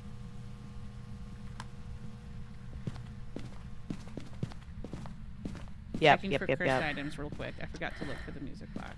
It is the music box, which I actually have a replica of. You have. How'd you get a replica of it? So they actually, you can buy it. They just not terribly long ago released the music box for sale. And so nice, you can buy it, and I have one. I also have they have plushes. So I have a plush cursed monkey paw, and I have they have stuffies. Oh wait, it got dark. It's okay. What happened? It's okay. They turned off the power. That's rude. I will go turn it back on. Where was it? Oh, it's in the garage. Okay. All right, let's get salt. I'm gonna go get a yeah, my Jesus stick. That right. Got the best Jesus sticks and flashlights in this town. I'm gonna check for spirit box. So if you hold the cross, it won't help you with anything, right? It's only if the ghost is in range, because there's the occasion that people have it. Oh, where are you? I don't see it. Dang it! I wanted a picture. It's okay. I'm gonna die. How did you? I want a picture. Because a picture of the ghost is worth a lot. Wow, it's crazy. It's crazy. Crazy work, I know. And so there's voice recognition in the game, right? Which is different than voice chat. So if you and I weren't using Discord, we'd be using the voice chat, right? Which is like the walkie-talkie, that kind of thing. But when you use voice recognition, that's for the ghost to understand phrases. Like, okay, where are you? Who are you? How old are you? That kind of thing.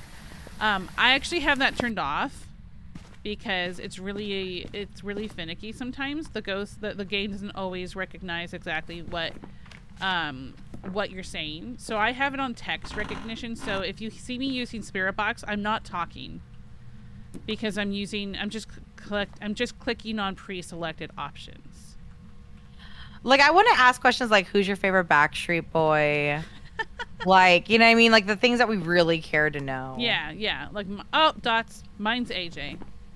Oh, okay. Well, so is my daughter's. And, you know, that really makes me have feelings inside as a mom. I'm like, what's wrong with, like, I'm like, you have to like Brian. She's like, that's your Backstreet Boy. I'm like, it is. All right, so we just got Dots Ghost. So go ahead and check on Dots. Oh, and Ghost. Drew, hold my hand, Drew. That's right.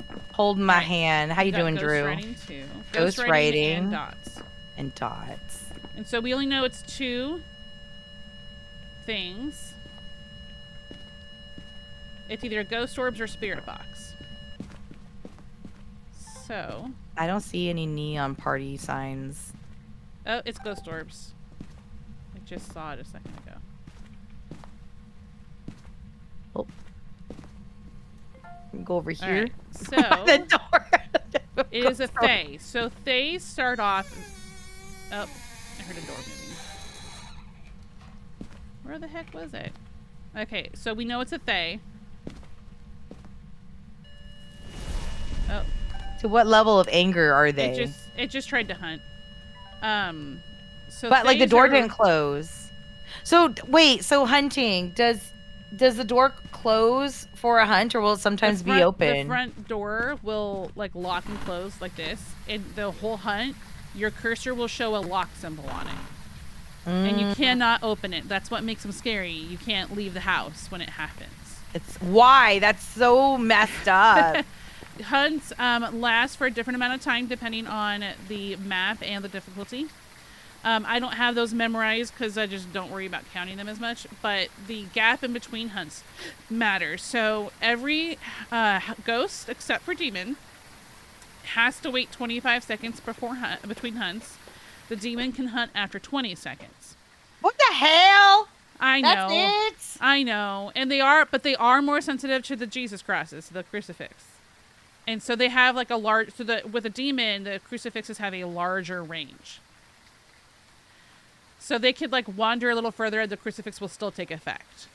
And then is the ghost AI like where they learn things about you, or no, they not exactly. No, they just have certain like choices they make that, you know, like whenever RNG is what they call it, random number generator. And then the smudge stick, the incense, this is like an interchangeable term for it. affects the ghosts in different ways. So once you smudge a ghost, it cannot hunt for a specific amount of time.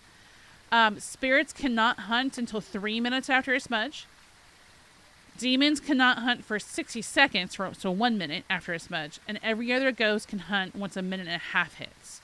So say you're running a game on no evidence, right? And you know that, okay, it's going to be either this or this. You can actually do, it's going to be either a spirit or a demon, and you smudge, and it hunts before the 3 minutes, then you know it's a demon. Like, so it's how people break down all the different options. It's just like, I don't have the brain cells to sit there with the stopwatch and let me go. Yeah, okay, Some people actually have on their stream decks like a timer function where they just click it and a timer pops up on their OBS.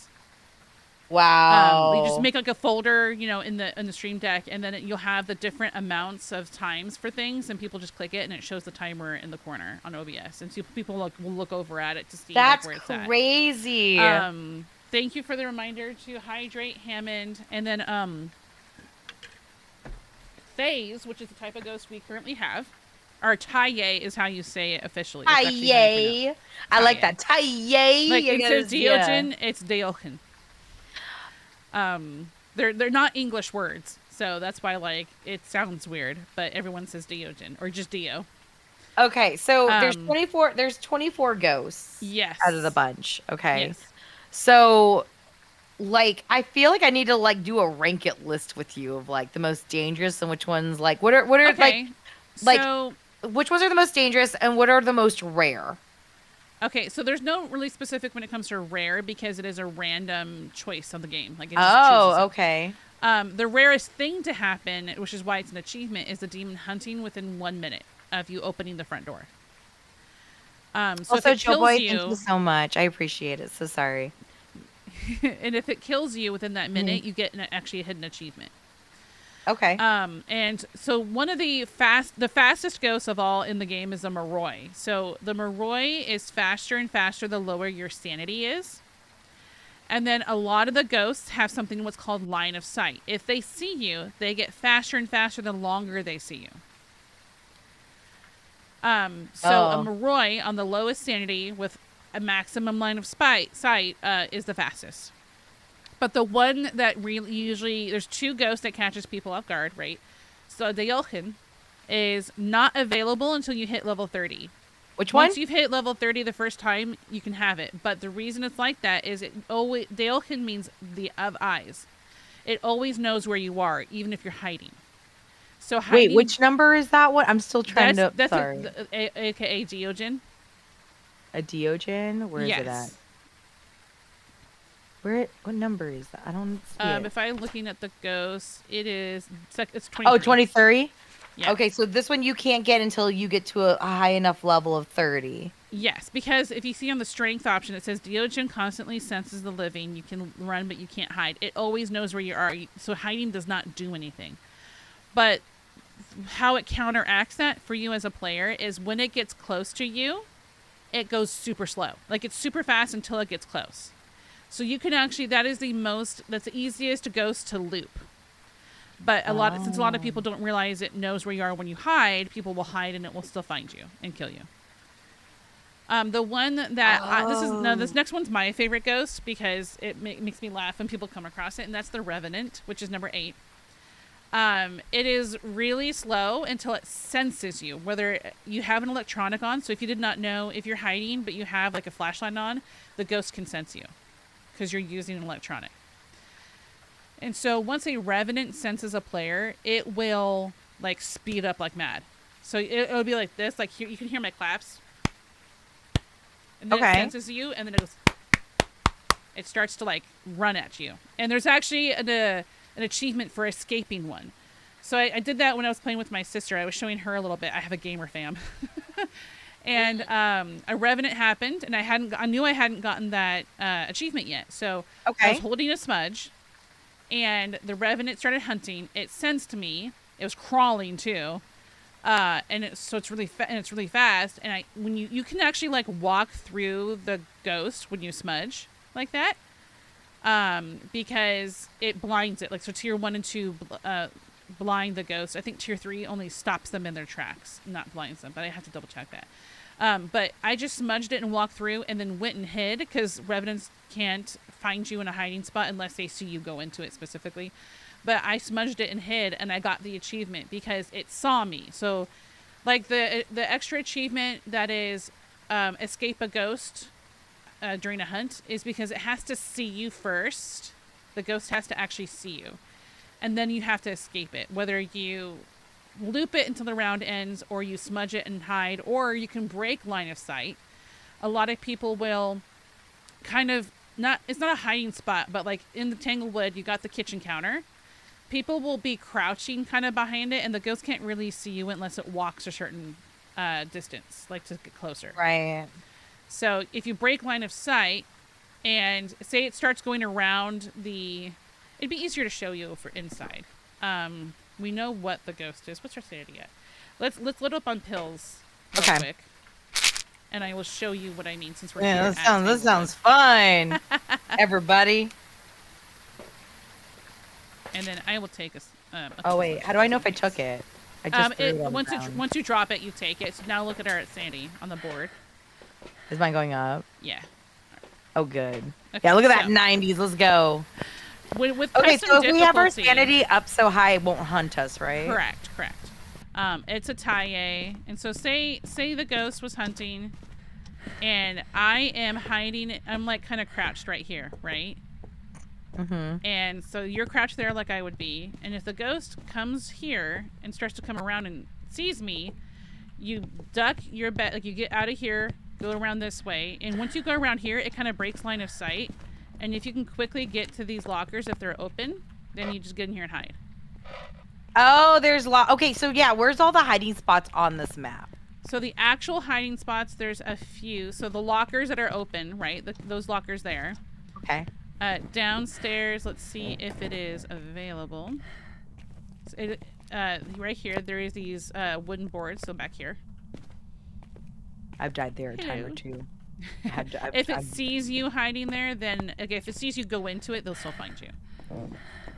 Damn. There is not one in the master. Really, there's not one in there. There is this spot here. Now, when you up the difficulty, it'll put stuff in the closets, so you can't hide there. Yeah, that's messed up. I know. I don't know why we're not moving stuff around. And then here, this is an official spot, like right here. Okay. And then some people use this one. It's not considered official, but it has bought people time before. Here's the music box. Do not use it. Okay. Unless you get your hype drink. Okay. And then in here, there's one more closet. Right There's there. not a lot of hiding spots when there's a stack of 4 people. Yeah, when there's 4. Actually, you can all hide in the same spot. There's no collision. Oh, there's no. It's okay. Oh, it's right here. It's the child ghost.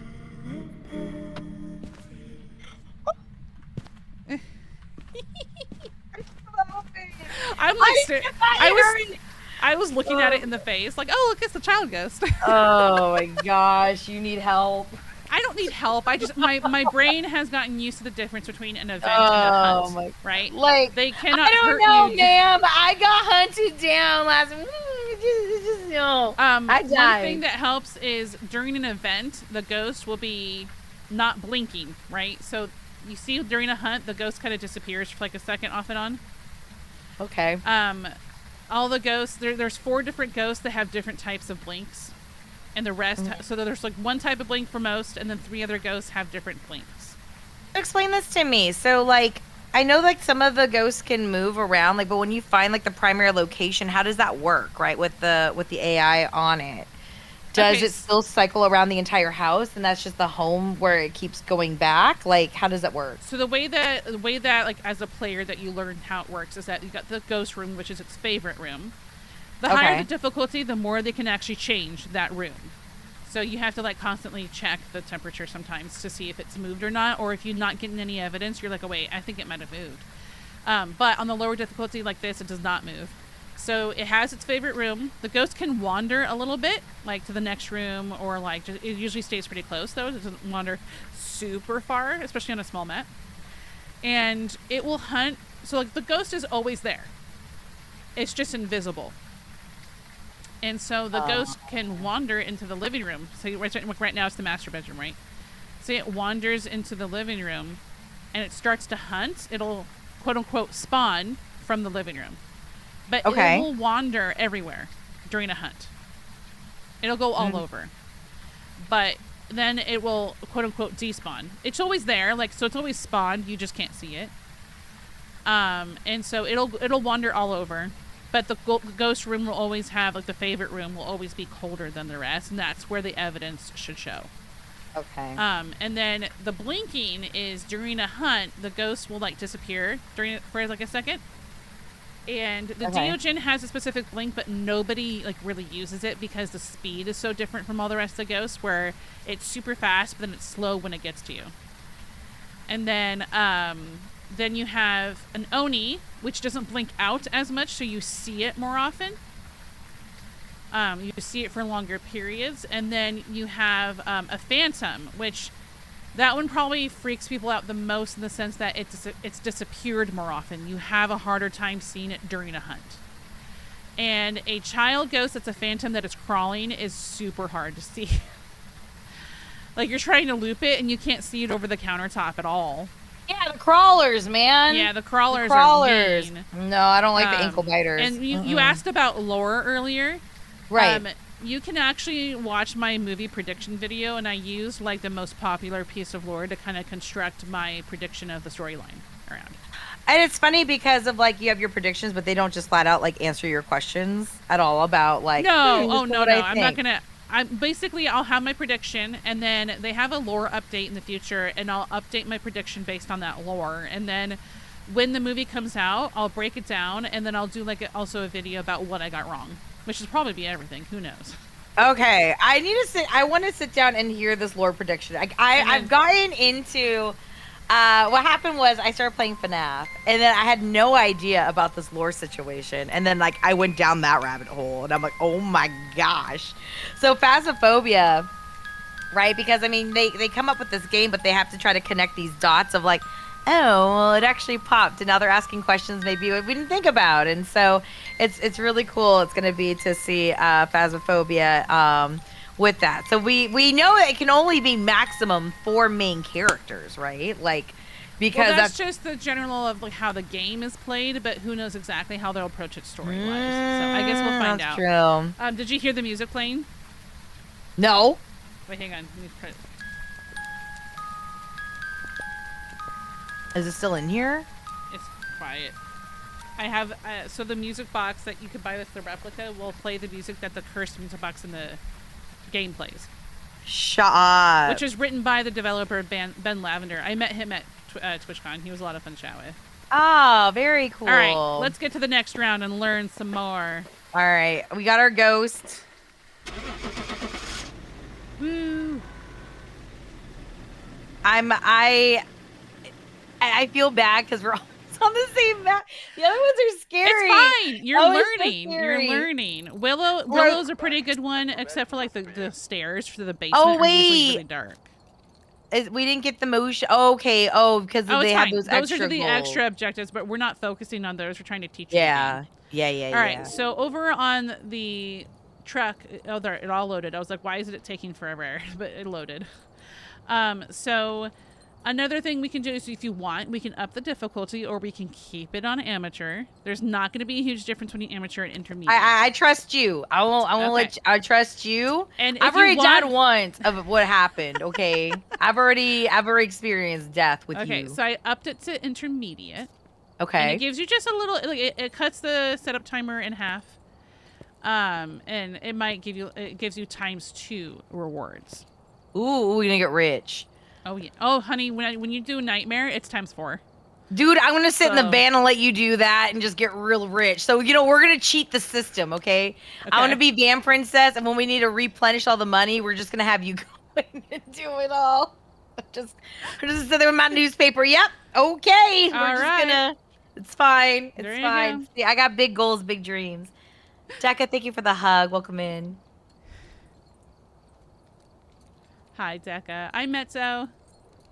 So, how many times do you get someone this new that you're having to really explain all this? I've only ever done it in the Discord where I just say a couple things to get them started, and I haven't really actually taught someone before.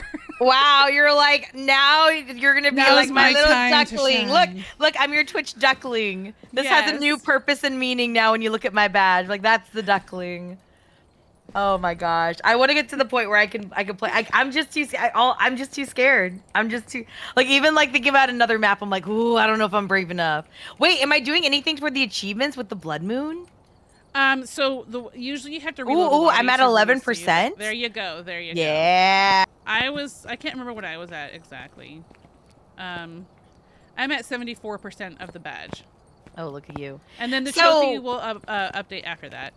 Okay, so if you do any of the ones with the red circle on it. Yes, that is Blood Moon. Okay. And so they have 7 maps in total for the event, but every day 4 maps rotate. So it'll switch over to a few different maps instead. So this is going to be your homework. You're going to do the new map that's coming out, and then we're going to play the new map together once you've learned all the things. You're like, Bliss, let's do it. Yes, I'm excited. Again, that video that we could barely see at the panel.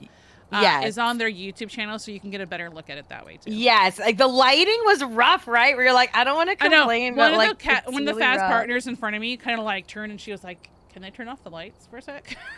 I know, right? But yeah, it was hard to see. So, all right. So whenever you're ready. Okay. I'll ready up. I didn't tell you, but I switched it to Nightmare so you can watch. Wait. This is Nightmare? Yes, this is Nightmare. Okay. Oh my gosh, the TV. Okay, I'm just sitting here. I'm going in there. I'm too scared. We're gonna get rich. We're gonna get so rich right now. So look at the screens. This is what happens when you choose a higher difficulty. Why is sound sensors off? Those are off anyway. You have to place one down for it to be on. Oh, okay. So like I'll place one down probably at one point. Why would we hunt ghosts with broken machinery? That's my question. That's just what makes it harder. So like you have to guess on your sanity. No, I get that. Just the lore don't make sense on this. I need storytelling of why. Do you have a camera on your forehead?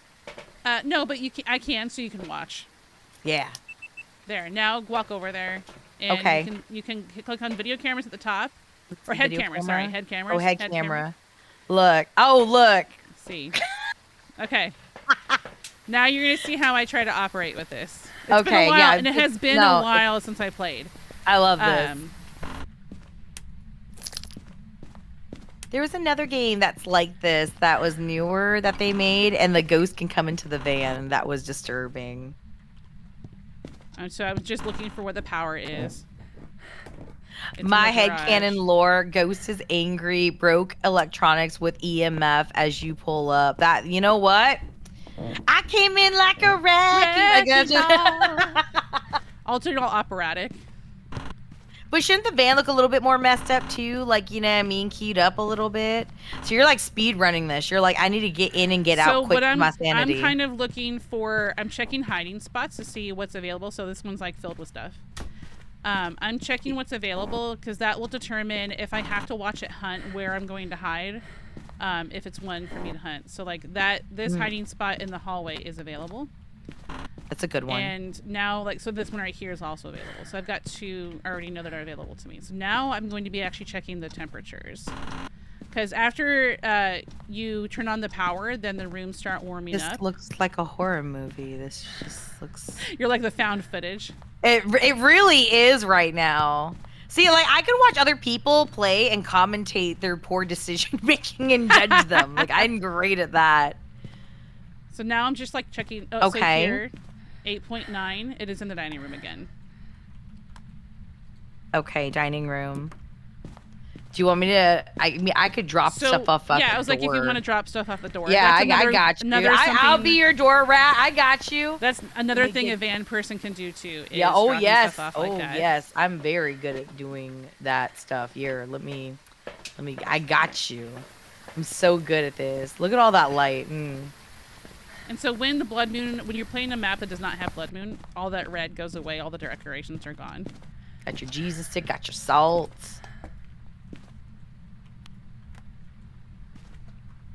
Yeah, you can have everything. Yep. Do you one of these? So there are certain ghosts that have what's called forced evidence, right? Mm-hmm. So if I get, say I have 2 ghosts. I've got two evidences left, and I have 2 ghosts that are possible, and Diogen is one of them.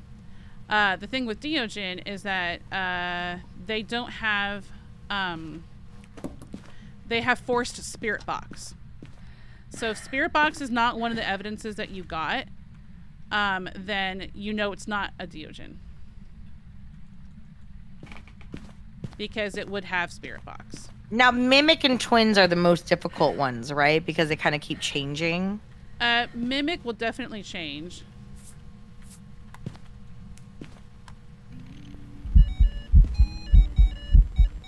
Where are you?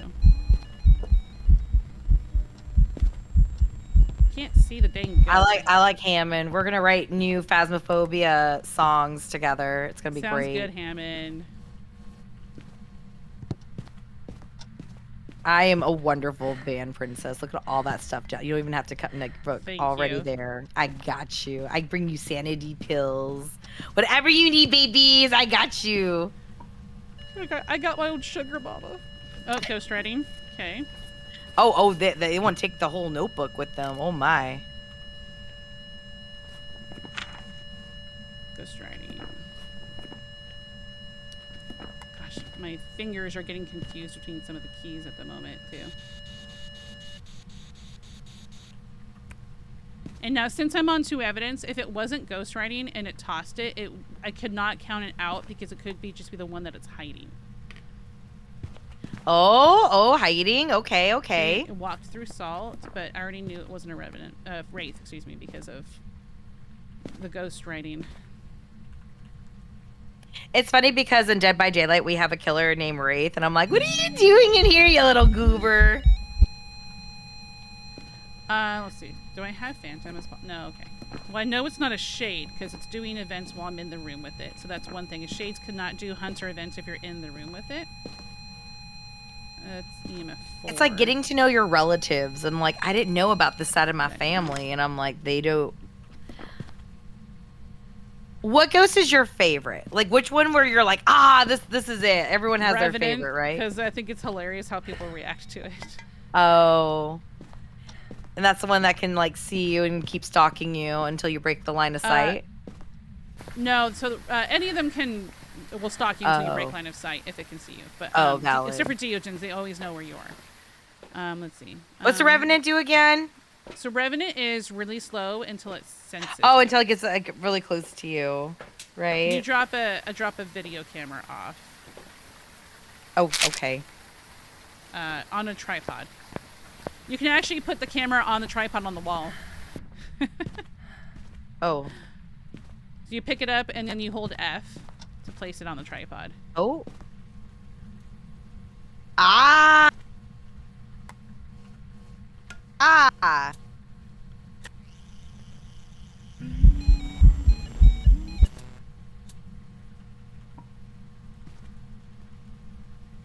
I just saw her. It's a little child ghost again. Singing Ring Around the You Rosie. attract the little nuggets. I do. The Mimic is my sworn enemy. It took me 240 cases to get it. Oh my goodness. It's funny Wow, because Mel. right now mine only says 106 case. That is EMF 4 because case numbers are actually saved locally. And so I got a new computer a year and a half ago and it just tried to hunt. Excuse me.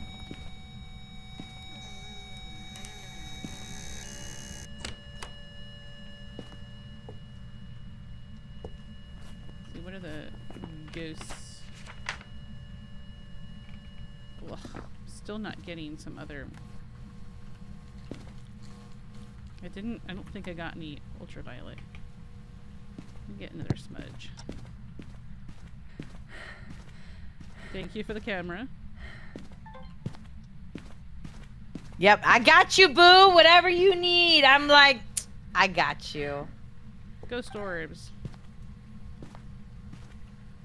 Now, orbs are the little like speck dots that are floating around the place. Yes. Oh, okay, Double okay. check. I always forget ultraviolets. Okay, so it's not going to be a mimic. So I've got my 2 evidences. So I have Mare, Revenant, or Taye, Fae. And I can actually rule. Okay, out... wait. Orbs? I didn't see dots, right? No, it is ghost riding and orbs. Okay. And you're just trying to figure out the last one. Yeah, there's 3 left. Mare, Revenant, and Taye.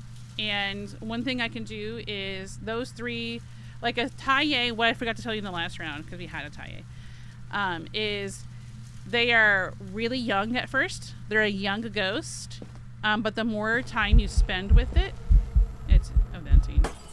Oh, you rude. That might be a mare. It just blew out the lights. And Taye, the longer a player is near it, the older it gets. So it ages. So it Wait, will go what? Yeah, yes. So Taye will go from fast and very active with events and stuff, and then the more a player is near it, it will age and it will become slower and have less events over time. Wow. And then a mare, it likes to appear in shadow form. Is that the one that likes to appear in shadow form? It just likes the lights off a lot. So it just blew out the lights. He doesn't like the lights on. Yeah, now, when the light bulbs blow, does that mean that like you cannot use them again? Is there any way to repair them or no? You could not use them after the bulbs go out. Wow. And They so are you done. can, how many lights can you turn on before they like surge, right? I think there's a limit. There's a limit for each map depending. I can't remember the number of it. Okay. I've never had that issue because I stopped using the lights as much. Wow. I've never had that issue. Sorry. Wow. That Visage game I mentioned earlier, because of the issues, because I know you're scared of the dark, that one has a chapter that it's a very dark place, and halfway through that chapter, the ghost takes all the light switches. Wait, what? Wait, what?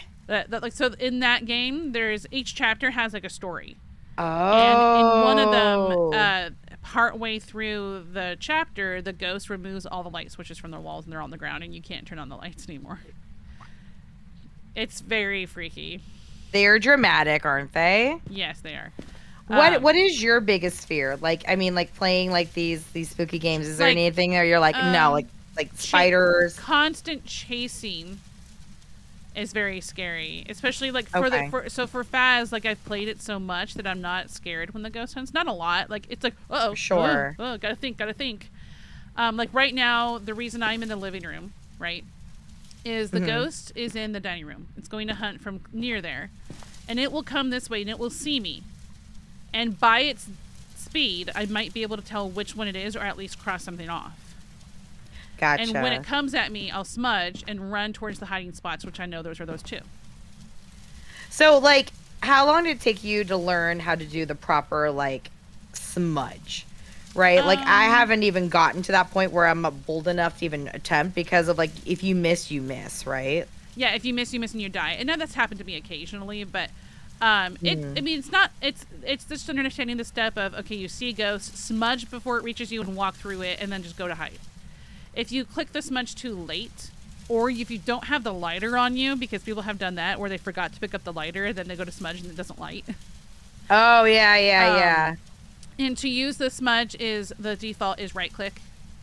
If you have the smudge on. If you have the... How long does the smudge work before it burns out, right? You have to be very precise. There's a visual indicator of it. Like, you can watch it burn down. Oh. Like, smudge 1 especially is actually easy to see that, where it gets shorter in your hand. Oh. Same thing with tier 2. Tier 3 is a lot harder to see because it's like you might laugh at this too with us both being believers. Is tier 3 is like a church incense thing where it's like it bounces on the chain. Oh no! Like you see in Catholic churches, kind of. Yes. It's like one of those, and I laugh. I told Dan and Tom that smudge makes me want to cough because the smoke of it is so black and in your face when you're playing. It is. I'm sure it has to be. Like for the visual side of it, like whenever like, even like the fog that you get from your like breath, it's like so bold. Why isn't it touching? It doesn't want you. I guess. It says no. I'm checking for cursed items now. So. Well. My favorite one is his name's Bob officially, but I call him Carl. It's the voodoo doll. His name's it's Carl. It's the monkey paw. Oh, what makes you like that one so much? It's just adorable, and plus, you can like press. So, what the heck was that? Oh, that's just the curtain hanging. So if you press the pins in, right, it just takes away some sanity and makes an event happen, or it makes it toss something or whatever. If you push the pin in the heart, it starts a cursed hunt. Now, what you don't know about cursed hunts probably is those are 20 seconds longer than a regular hunt, and then every hunt thereafter is a cursed hunt. So say a hunt is only 40 seconds long. If you do a cursed hunt, it becomes 60, and every hunt after that is 60 seconds. So, okay, cursed hunt. What's the difference between a regular hunt and a cursed hunt, I guess, like, moving forward? So, right, a cursed hunt is triggered. 20 seconds longer, and it's triggered, and it overrides ghost behavior. So, say the ghost just finished hunting, but then your friend uses a cursed item that causes a hunt, it will hunt right away. It will not make that 20 to 25 second gap I told you about earlier. So like a lot of people don't realize that, and they'll try to they'll like walk in and get a cursed item and force the ghost to hunt, and if it's a demon they get mad that they didn't get like the achievement, but it's like it has to use its ability specifically to hunt at any percent. Any sanity percent. Alright, this thing is taking forever. What do you feel like the biggest like thing about Phasmophobia when people have tried it, or like the feedback that you're seeing that you're like you're reading about it, you're like that's just not fair feedback? Like almost like, you know how like people will have like opinions about the games, and like sometimes like you're just reading about like, you know, whether it's enough updates. Do you feel there's something in the community that's misrepresentation or like that isn't discussed enough? Hang on a second. I think it's about to hunt. No. So I was a little distracted. Okay, go ahead. No, by all means. It's good.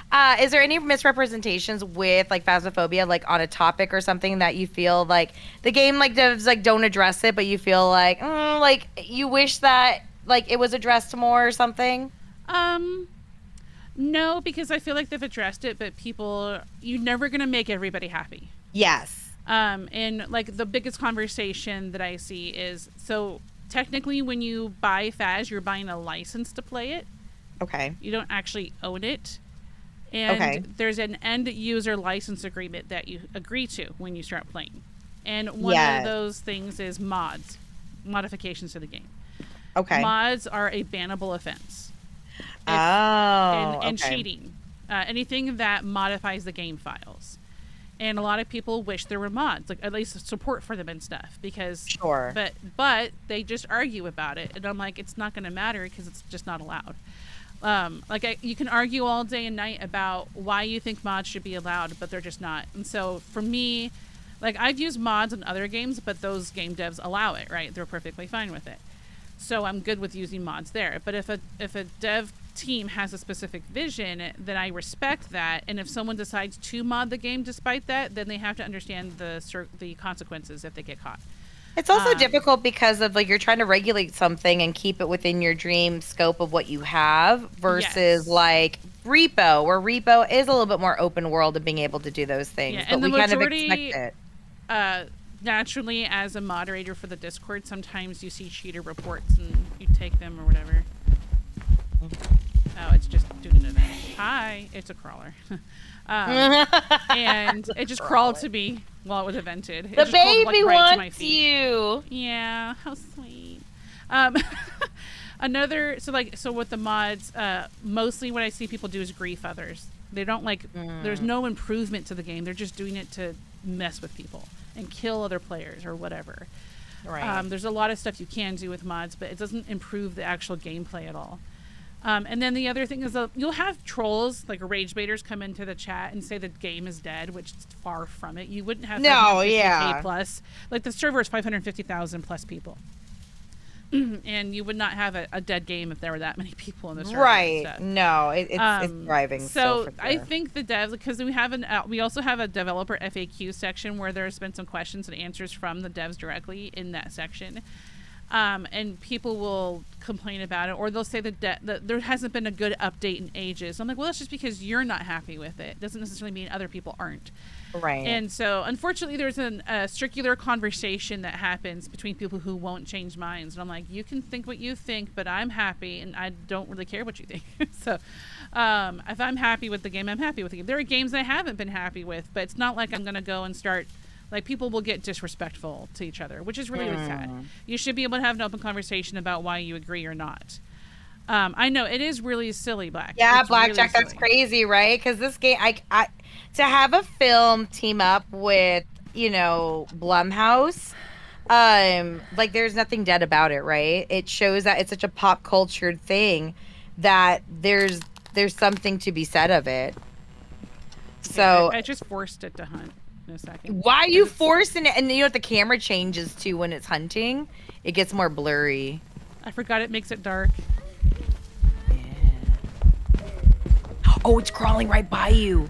You ran right by it. Oh, did you die?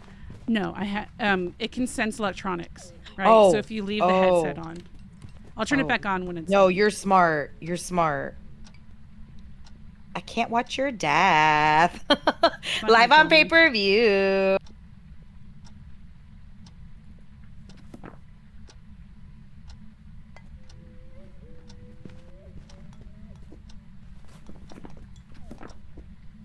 She's cooking everybody.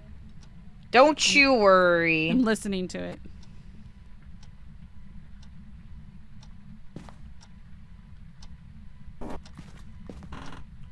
Okay, I'm out. Hey, yo, look at that. You just walking on by like it's nothing. Yeah, so I smudged it and walked right past it. Now, the hardest thing about wearing a headset camera is there's no visual indication whether it's on or off for the player that's wearing it. So you just have to, like, remember that it's on.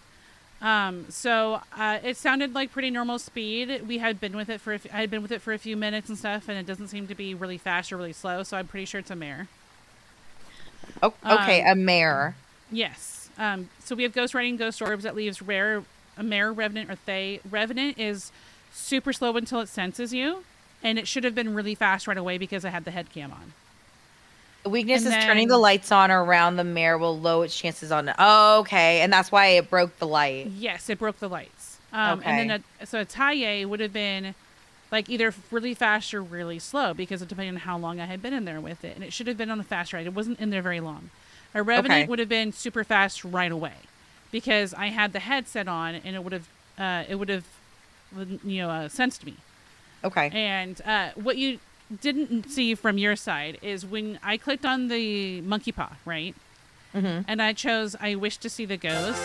It actually, thank you so much, Vinyl Vixen, for the follow.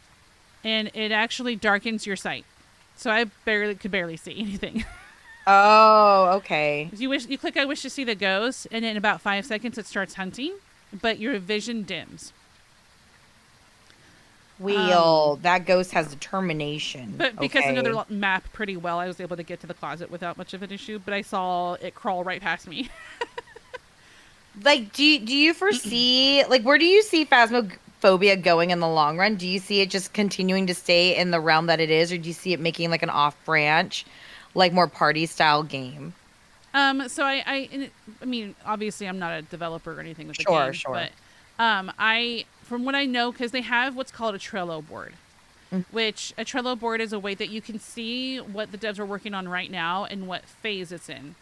Oh, okay. That's cool. Yeah, so they have, like, for example, a lot of people play on console, right? Because console came out just about a year ago. And they have keyboard and mouse support coming for console, and it's on the Trello board in the concept phase. And so you'll see the different things move up through the phases and new maps and stuff. So right now, all these houses, these small houses, are being redone. They're being really? Yeah. So right now, when the game started, it's been all Unity assets, right?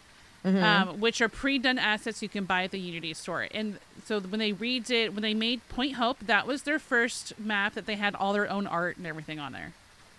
Oh, and then they redid Bleedsdale and Grafton. All have been redone to have. I know, Malika. I know. Like, it was Tanglewood, my beloved, right? So wait, like, what are they doing with Tanglewood? Like, my favorite map, they're going to change it? If you go off of the way the previous two maps that were the farmhouses have been redone, they keep the same layout, but they have all new art, all new assets that they have made themselves, and you may have, like, the rooms be different purposes. Like, upstairs in Bleedsdale, there is now, like, a display room with artifacts. that you can look at and stuff. Like, okay. that's different. It's not like a random office or something like that. So the it's more purpose of the room- interactive rooms that have more to it than just like Yes, empty and spaces. it will have like Nell's Diner possibly, and the reworks will have more pictures of pets and stuff like that. That ones that didn't get in yet or something. Okay. And so it's really nice to see them be able to make their own art, which is another good reason. Like they grew in their company size, right? They're almost 40 people now, and so they have enough programmers to be working on this part of the game, artists to be making these things, to make them in 3D and all that kind of stuff, so they could be in the game.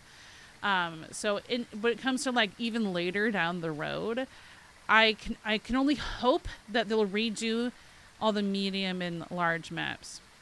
Riley, I'm usually on till 11:30 a.m. Pacific. Are you in the Pacific time zone? I am. I'm over in California. Me too. So I'm not. Okay, like SoCal. Bay Area. Okay, well, that's close enough, you know. Yeah, but I'm like 7 hours north of SoCal. Yeah, I'm over by Disneyland, so it's not okay. too bad. I just took my kids to Disney a year ago. Yeah, we surprised them. They did not know. So, what you don't know about me yet, but then you know now, is I do video editing, videography, and photography. Like that's what I do for work, and graphics design, okay. the digital art stuff. And so I took like the Disney movie opening where it shows the castle and all that kind of thing. I took it and I had like a sparkly swirl that my kids thought they were about to watch a trailer for like a movie. But the sparkle swirled and revealed text that said, "Our last name goes to Disneyland." And so that made them a fun video. It was really, really sweet. Like they did not know we were going. The night before, they spent the night at my mom's. They usually do on Saturday evenings. My husband and I have a date night. Okay. And we go to church in the morning, and they thought we were getting in the car to go have lunch with everybody from church, and they did not know the whole back of the car was packed and covered with a blanket. Yeah. And I go, "Hey guys, I have this new trailer I want you to see." And so they just start watching that, and I have like their whole reaction on video. It's so good and so much fun. That they got like that's what they got to like. I got to reveal it to them in that way. Is like they really thought they were just watching a trailer until it said our last name and then goes to Disneyland. Okay. And so we got to go for a whole week. Never again. It was way too long. We did 5 days at both parks. It's a lot. That's a lot of Disney. I'm partially disabled, and so like Wednesday night we finally had to go get my wheelchair. We went Monday to Friday, and I was like, I need it now. I can't walk. You're like, I need assistance through this. I used my cane at TwitchCon the entire time because I've had 3-foot ankle surgeries on my right side, and so it's just never been quite the same. And I've had other things going on. That's a whole long story in itself. Oh, the other thing I did at TwitchCon is I literally went straight from the car rental at the hotel to my first tattoo appointment. I got my first tattoo. Oh, I saw that you were showing that on stream. Yes, it's a zebra. Now, out of curiosity, did you feel that TwitchCon did proper accommodations for disabilities, like for what you were going through, like with going to panels and such, or was there like a place that they could have done better? For me, it was fine, but for creators, they really need to fix their issues. So, yes, I mean, we all know about the meet and greet fiasco. No, not it wasn't. Not even that. Okay. Not with Emeru. It was actually had to do with. So there's a group of people called the Hermit Crafters. Okay. They are the biggest content creation team for Minecraft. Oh, okay. And there is a huge event that happens at Twitch Rivals the last day. In the Twitch Rivals Arena, and it's like 3,000 people watching. It's huge. I'll send you pictures later. Yes. It's like a competition, and there's a gentleman, a wonderful creator named Good Times with Scar, who is in a wheelchair. He's a full-time wheelchair user, and they did not have a ramp for the stage, and they placed him on a second platform that he cannot get to on his wheelchair. So they had to switch him up and everything. But it's like, why don't you have like this person's wheelchair accessible? His third year in a row coming.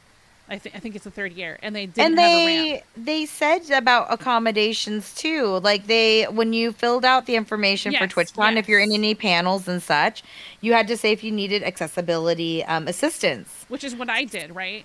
And he probably did the same thing, but they should know to have some ADA so that was definitely a downside. Like for me as a more of an attendee than anything else, it was fine because they had lines that you could just walk in basically if you're handicapped. Sure. Or it's much shorter, which was fine. They give you a little sticker to put on your little lanyard, and the certain type of the like your little placard that hangs on your lanyard, and your actual lanyard mine is sunflowers. Okay. Because it shows them, like, when I walk up, they know that that's someone who has accessibility on their ticket or something. Gotcha. But so it was fine for me as an attendee, but for creators, I think it definitely need to step it up a bit so they can understand. Okay. But yeah, I saw like some of the zones, but I didn't know toward accessibility because you know how like Twitch like has like the give us feedback about things. I'm like, I really wanted to like write on feedback, but the one thing I was curious about, because I know that Dan Clancy, he had an ASL interpreter when he had his like, ask him questions, which was nice. And there's always different things that you can do, but the accessibility toward even like, passing around a microphone and stuff like that wasn't all the way thought through in those moments. Mm-hmm. But, you always hope that cons are going to do better. Was this your first TwitchCon, correct? Yes, this is my first. I've been wanting to go for 4 years, and I finally got to go, and it was so much fun. It's just not enough to be said about how much fun I had. Yes, of course, TwitchCon and the staff for Twitch can improve on so many levels when it comes to security and accessibility. But there's the whole part of me, like, and I almost like treat it separately, where there's a part of me that just had a blast connecting and meeting people for the first time in person. And it's so funny because there's a couple of Phas partners that, like, yes, I help out in chat and stuff like that, and I figured they'd probably just know my name every now and then. So like when one of them finished his stream for the drops, I'm like, hi, I'm Metso. And he goes, I know what you look like. And I'm like, oh my gosh, you do? Whoa. How did that happen? And like a few of them actually recognized me, which I was surprised. And it was so nice as a little creator to hear that one of my shorts keep popping up on their algorithm, like, is pushing it. And I'm like, yes. But you also get to see the faces of people that you're trying to be supportive and help and everything. Yeah, 100%. Like one of them, his name is Defulio. We just call him Fool for short. He is the loudest, most energetic streamer I've ever come across. When he streamed from his booth, like literally you could hear him in a 10-foot radius. Like, he's just so loud. But he's so much fun. And 2 days before TwitchCon, he got engaged, right? He proposed on that trip. That's so sweet. And so like when he did his stream, it was just filled with so much love and joy because of all the fun stuff that was happening. I'm not sure if it was his first TwitchCon, but it was his first one as a Kinetic Games partner. He just became partner like 2 or 3 months ago, maybe. That's awesome. So it was so those that are curious, I'm sure there's people that want to know, what does it take to become an official content creator with Phasmo? And also Mal, yes, creepy sentences, and also Cappy, it's good to see you. Welcome in. Oh, thank you, Mouth. I really appreciate that. I'm doing a good job teaching. There's like so many steps to the game. It can be kind of hard to like teach, but I taught my sister a little bit, but she hasn't played since the last Halloween. She prefers to play when we're together, and she lives in New Jersey, so I don't get to go very often. I bring my laptop with me, so and that's how I play with her. You're like, I'm here. Yeah, right. Okay. You have asked a question. What was it?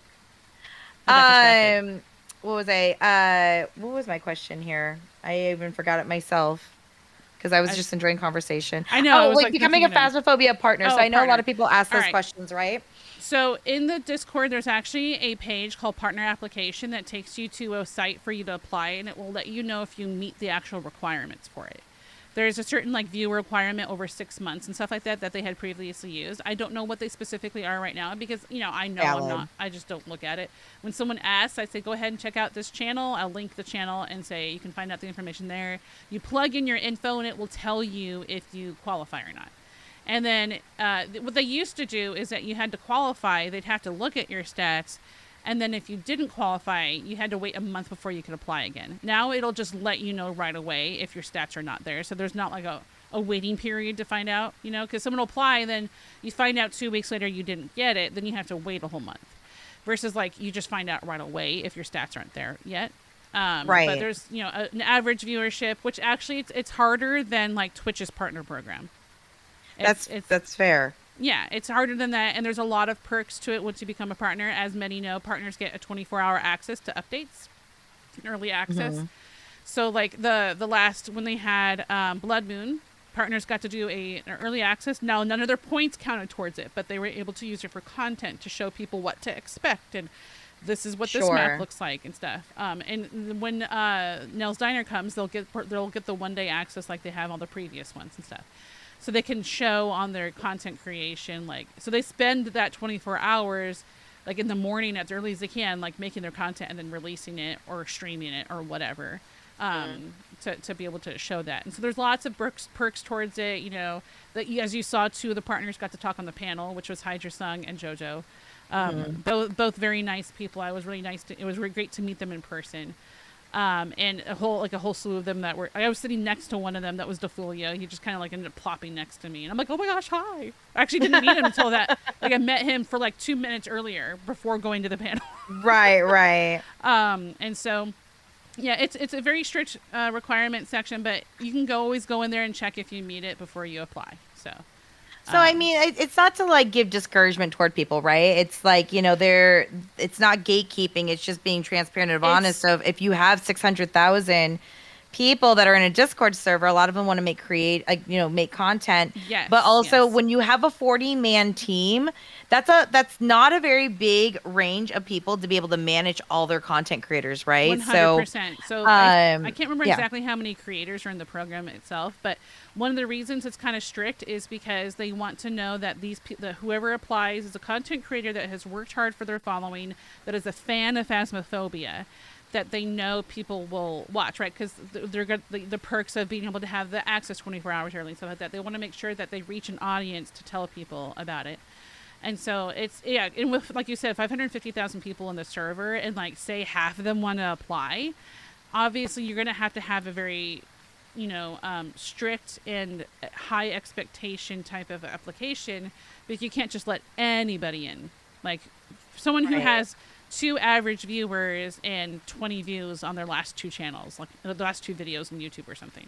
It doesn't mean there isn't gratitude for the streamer and the content creator. It's 100%. Just that I think that it's very clear that they are not able to manage the masses. Yes. So we come across this not only with Phasmo, but like Dead by Daylight and various other brands where it's like there's this huge following, and yes, but it takes manpower to make sure their creators are aligning with their mission statement. Their creators 100%. Are able to manage themselves for the most part. So but I don't want to dishearten people either of like, don't have big dreams. Like have those big dreams, because you never know. You might be the one shot person where they might do something special on having your pet featured, or becoming a moderator there. They find other ways of you having community plugins of like,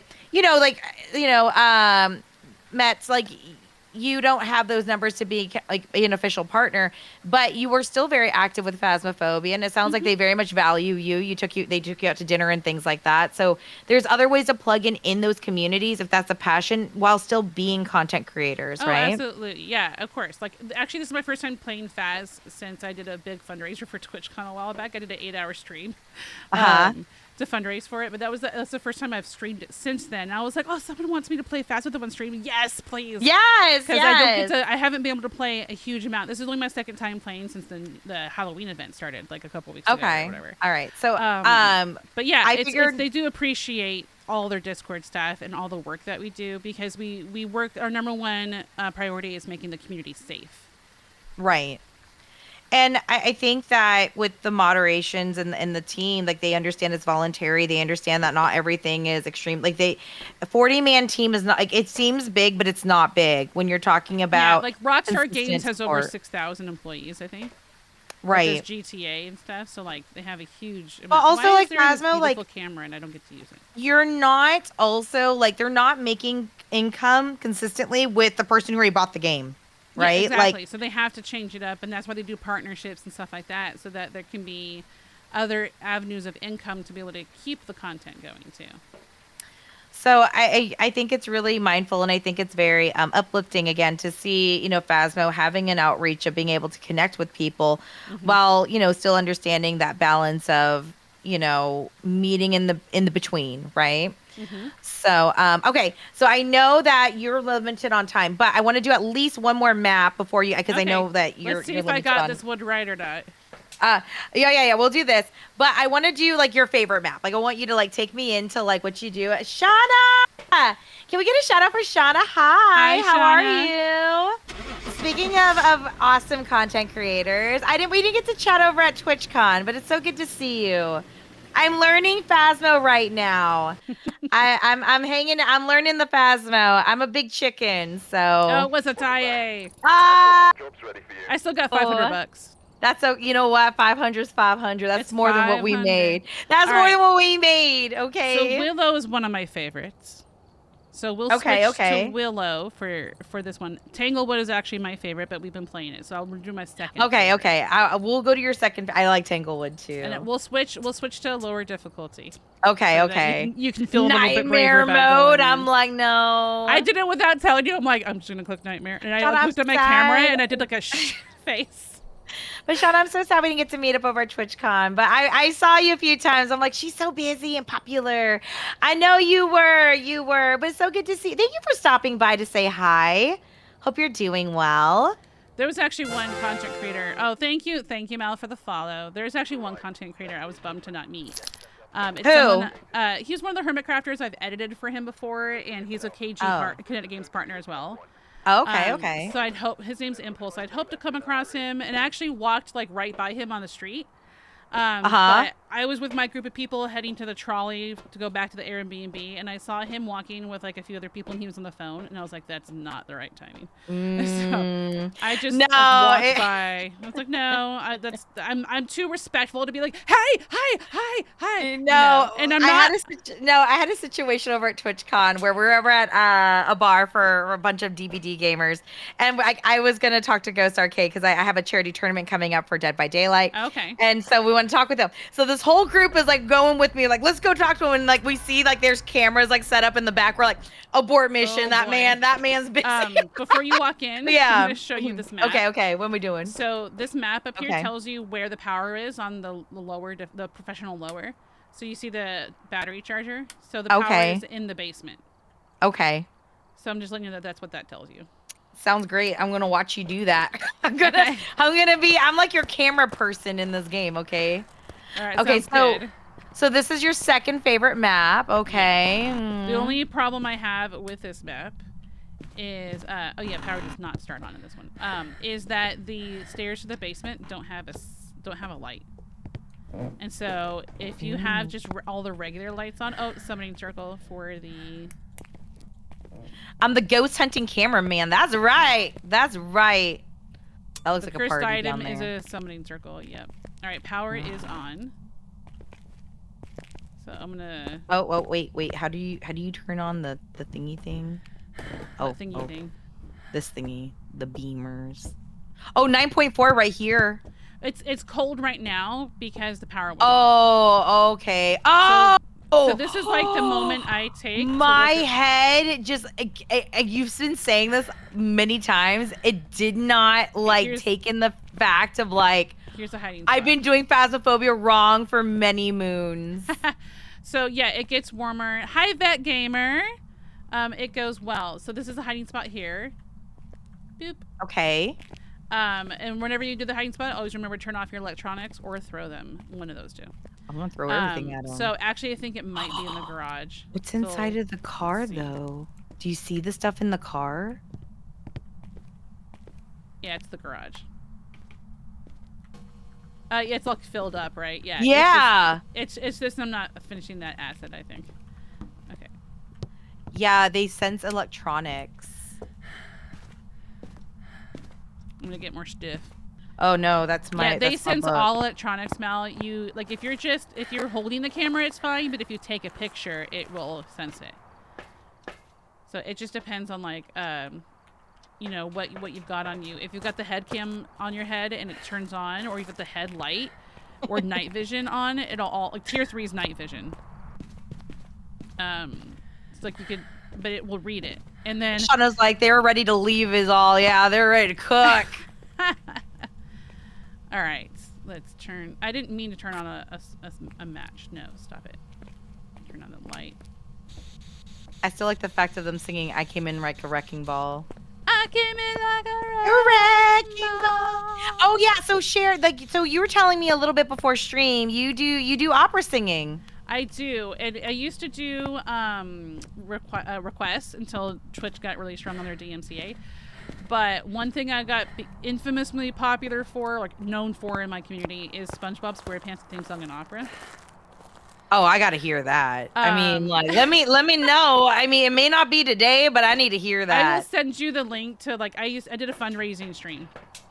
Okay. And for a youth performing arts center here in my town, and I was taking requests for that, and so that's when that happened. It was really hilarious. But I could do a regular like nice. I just want to hear the very. I turned off the power. How rude. They are rude. Oh, dots. All right, here's something new for you. Okay. Oh, hang on. I got my things confused. Where is that EMF? You can take a picture of EMF. Okay, so Dot Agorio. I'm gonna go turn on the power, but I can talk to you while I tell you. I don't have a flashlight, but it's okay. Agorio does dots, right? They're forced dots as well. So like if you're doing one evidence and Gorio's on the Oh, she looked like the nurse. She went into the she looked like she's chasing after you. Power's back on. She's not speaking to me though. I have the little cone of sound. You're nothing. Now you talk. Whatever. Now she's talking. So Gorio has forced dots, right? So if you're only on one evidence and you get something that Gorio's not on the list, but it wasn't dots, you can cross it off because you'll always have Gorio dots if you have any evidence turned on. Let's see. Okay, so we know it's not a Wraith because it walked through salt. We have ghost dots, right? And Wraith and Gorio were both there, but Gorio did it and I saw it in front of me. You cannot see Gorio dots in front of you. It has to be like from outside the room or on camera. So it had ghost or no dots, right? It's dots. Oh, it's around here somewhere. Where are you? I hate when I can't see it. Stop it! Just turned on the light. Trying to mark things off my book, ma'am, please. Gorio has forced dots, plus you cannot see it in person, so it can be really hard and annoying sometimes. But, like, yeah, so there's that. Wraith doesn't step in salt, so you can cross that off on your list. And then Phantoms, another cool thing about Phantoms is they don't appear in pictures. So if you take a picture of it and it says ghost picture, but a ghost photo, it's not in there, then you know it's a Phantom. Or a Mimic. Mimic can do anything but their evidences, aside from ghost orbs. Like a Mimic can, a Yurei, for example. A Yurei can close the front door without a hunt or event. Okay. And a Mimic can do the exact same thing because it's mimicking the behavior.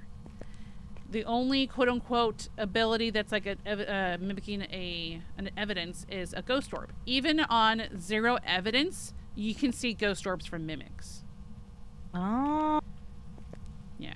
Okay, I'm not going to get quizzed on that. I won't fail so hard. No, you're not going to. We're not going to quiz you yet. Your quiz will be right? when you go in for professional by yourself. Oh my gosh. And hi, I'll be the Montana. Van Hi. Rude. I'm like, rude. Mimic Orbeez are their abilities, not evidence. Oh, okay. Yes, they're considered abilities. That's why they'll show up in no evidence. 1.4. So Shauna, this is Mezzo. Mezzo is a moderator with Phasmophobia in their Discord server. And so they were very kind to offer Phasmo training right now. And we have to do Eyes of Hellfire. So we have to take her into Blumhouse, though. Yeah, so it'll be fun. When it's things I'm not used to, I'm a screamer. Yeah. It happens. Like, and you... Okay, this is going to sound really silly. I kind of scream like a goat. like the Taylor Swift goat? It bleats. Like, I can't do it on command, but... Yeah. It happens. I'm checking for freezing temps on tier 2 and 3. It's below 1C. Oh, it just walked by. Yeah, there was dots again. Oh. She big mad. 1.1. Come on. All right. Did you want to hear a little, I guess? Yes. Okay. Let's step out to do it, though. Yes, In the middle of singing, and then it starts, like, hunting. Okay, this one's Il Segreto per Essere Felici, is what it's called. What? It's Say that again one more time. Yeah, ma'am. Okay. It's a trouser role, which is usually a woman playing a man. and it's a drinking song. So you're at like a party, and you just start to sing it. It's like joyful. Okay. exuberance. Okay. Everyone, we're gonna get some music going. Let's go. Io segreto per essere felici, sto per provare il Signore gli amici. Se siete no, Signore mio in cielo, sia caldo, sia gelo. There you go. Okay, short one. I just now want a Jello shot. Thank you.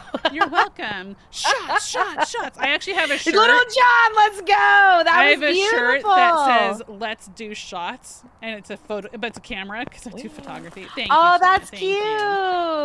I love that. I started lessons again after a 15-year break this last summer, but I've been singing regularly since I was like 14. Wow. All right, let's see.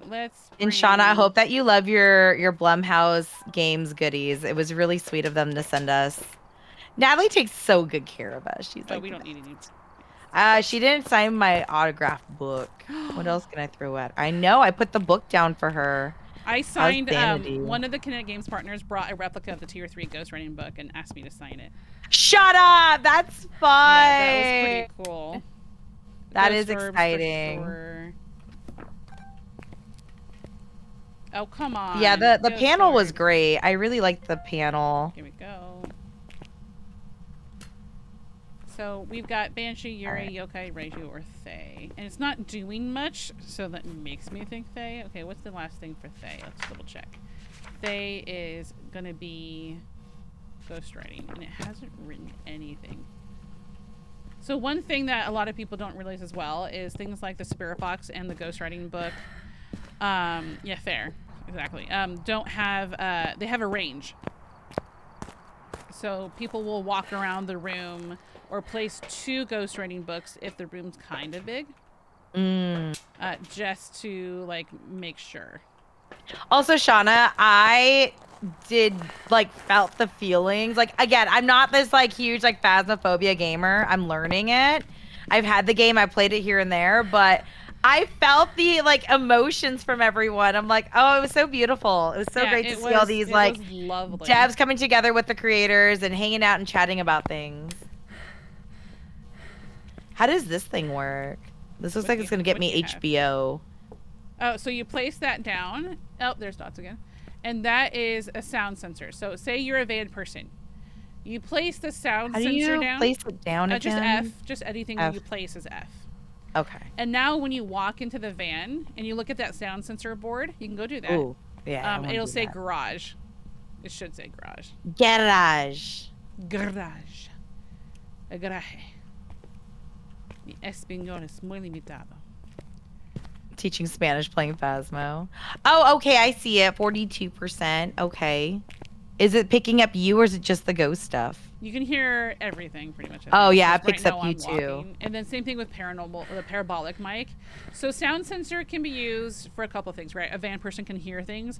But when my husband and I played a challenge mode, the devs also decide the map when you do challenge mode. You have to be on the correct map for it.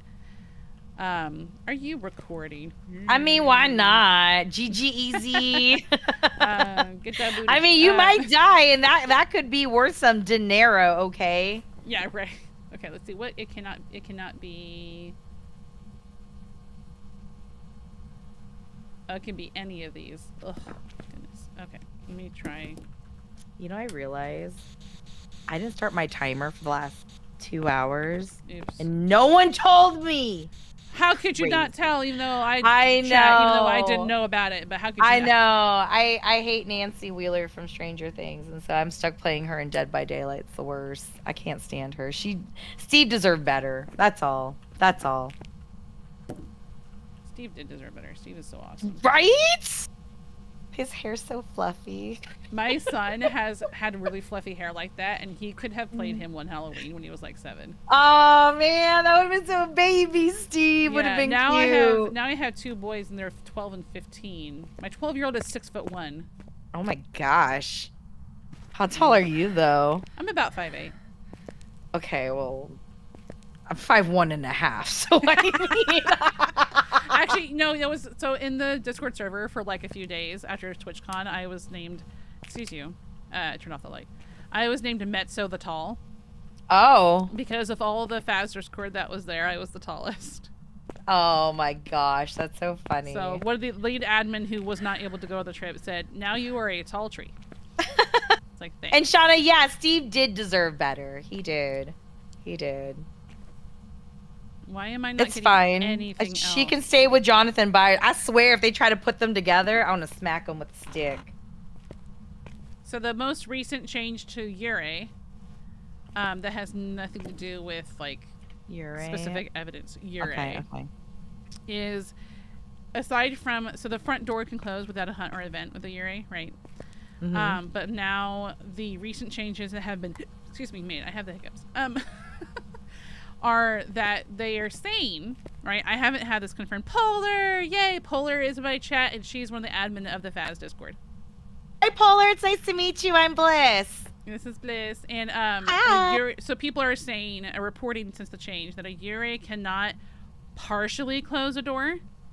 Okay. So it would have to be fully open or fully closed, and they don't slam it. It just like closes gently, type of thing. Well, isn't that kind of nice? Do they take off their shoes too when they enter into the building? Because, like, be nice, but they walk through the salt and you see footprints, like their shoe prints. So I guess not. Oh, so you're like, we need one that respects the Asian tradition of no shoes in the house. This ghost is so dead.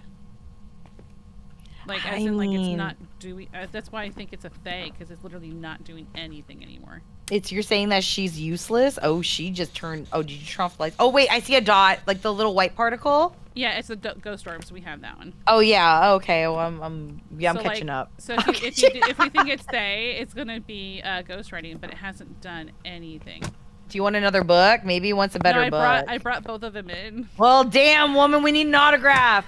Oh, No, wait. Oh, wait. The car light's going. I Party. didn't grab the key. I didn't grab the key. Party. Look at that party. Party truck. There's always a bolt by the front door of the houses where you can turn off the car alarm then. See, they need It's like not writing. they need a streamer room, right? They need a ghost of a streamer. Like just like a streamer room, and they're like, nah, son. The old Spirit Box towns before they changed them did have audio that was made by partners, I think, if I remember correctly. Could it be a shade? It's not a shade. I did get dots and ghost orbs, and there's a third evidence, but I haven't been able to find it, and that's why I'm thinking like fake is just not doing anything. Like very little. It was doing stuff. It did do events at first, and now it's like stopping. And I've been in here like almost the entire time. So, like now, because again, I don't really stream Phasmo. It feels like almost like chat's playing Scooby-Doo with you. Thank you. Yeah. Like you. Oh, there she go. Oh no, she had the right moves. at you. She did. Thank you, had Polar. I moves. forgot that the ghost cannot write in the book. It cannot interact with things if the lights are on. So I had to turn the light off. Oh, she's boogieing towards you. This ghost model has a smile like carved into her face. It's from ear to ear. Oh, damn. So when you get to learn the difference that it's just an event and it's just standing there and animating, you can walk right up to it. It can't do a thing to you. There should be like a ghost capture thing. Like, I ain't afraid no ghost. Like throw it out like the box and you capture it. That'd be great. Like the photon box or whatever it's called. Yeah. Proton pack. Even if it freezes the ghost for a moment. Like I understand we can't combat the just ghost, like but I Pokemon, wish there was right, Polar? Yeah. This is my ultra. Oh, it just hissed at me. Okay, oh, so gotta catch them all. Pokemon. Gotta catch them all. Pokemon. So there's a hiss sound that goes, like the ghost can do that at you. Yeah, I don't like that. Oni cannot do that. The Onis can't do that. So like you can cross off Oni. So those are all those behaviors you start to learn after you play for a while that can help you cross off ghosts or keep them in depending on what you see. You know what, Shauna, that's right. I did play that game. I didn't like that one as much either. They kill you in the van. I am testimony toward that.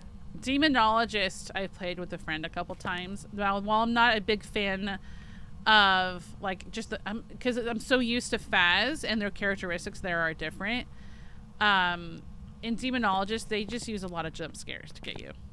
But like once they use the jump scare, don't you like know it's always there, so it kind of like takes it away? It doesn't. So like Graveyard and I played it. He's the one in my chat right now. I've known him for a few years.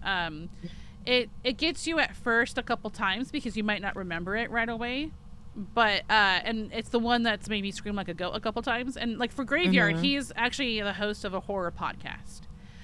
Okay. He's been in some like independent horror films. They're like the ones that like people just take their cameras out and go film something, you know, and like have a little script and stuff. And he and I played some, and he said like the scares of the game don't get him. It's my screams.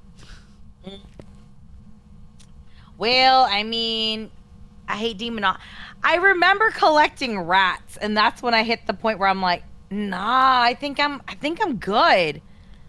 I don't think I need this in my life. This type of energy. She just keeps like shaking wobbling around. Yeah. She's doing her little like wobble. Where are you, EMF? I'm not seeing. Or there it is. That's 3. I didn't think it was 5, but I thought I would double check.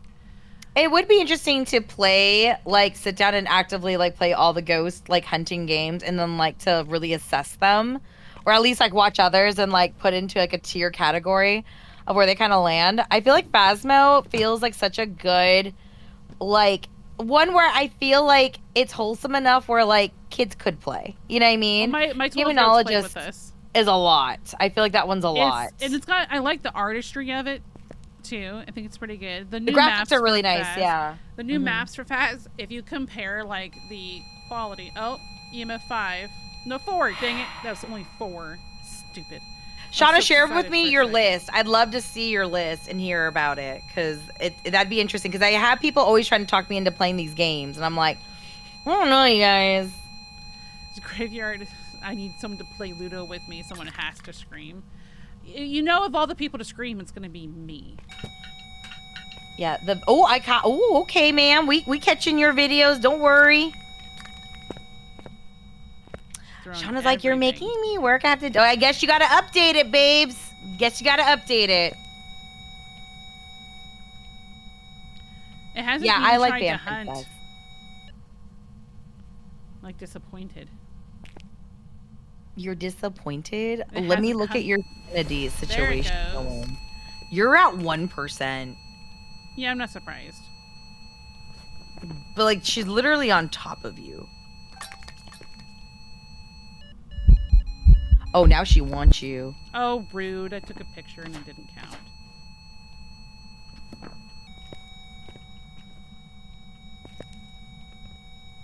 Sometimes you wish you weren't desensitized, Graveyard, so you could actually get scared. Graveyard, just you do games with me and don't worry. You're going to be like, this is a chihuahua. I'm with a chihuahua. It's constantly shaking. Well, it was funny with Blumhouse because they were like, oh, we hand selected everybody. And I'm like, you realize I'm the biggest chicken on Twitch? You're like, it's a Raiju. Yes. Somni that I really liked. I wish the devs hadn't quit working. Oh, see, that sucks when you see a good concept and then it doesn't fall like all the way like make it, right? I think it's a Raiju. We just had EMF 5. Raiju, EMF 5. Ooh. Oh, now you're next to me. EMF 5. Yes, I am. What does a Raiju do? Hang on.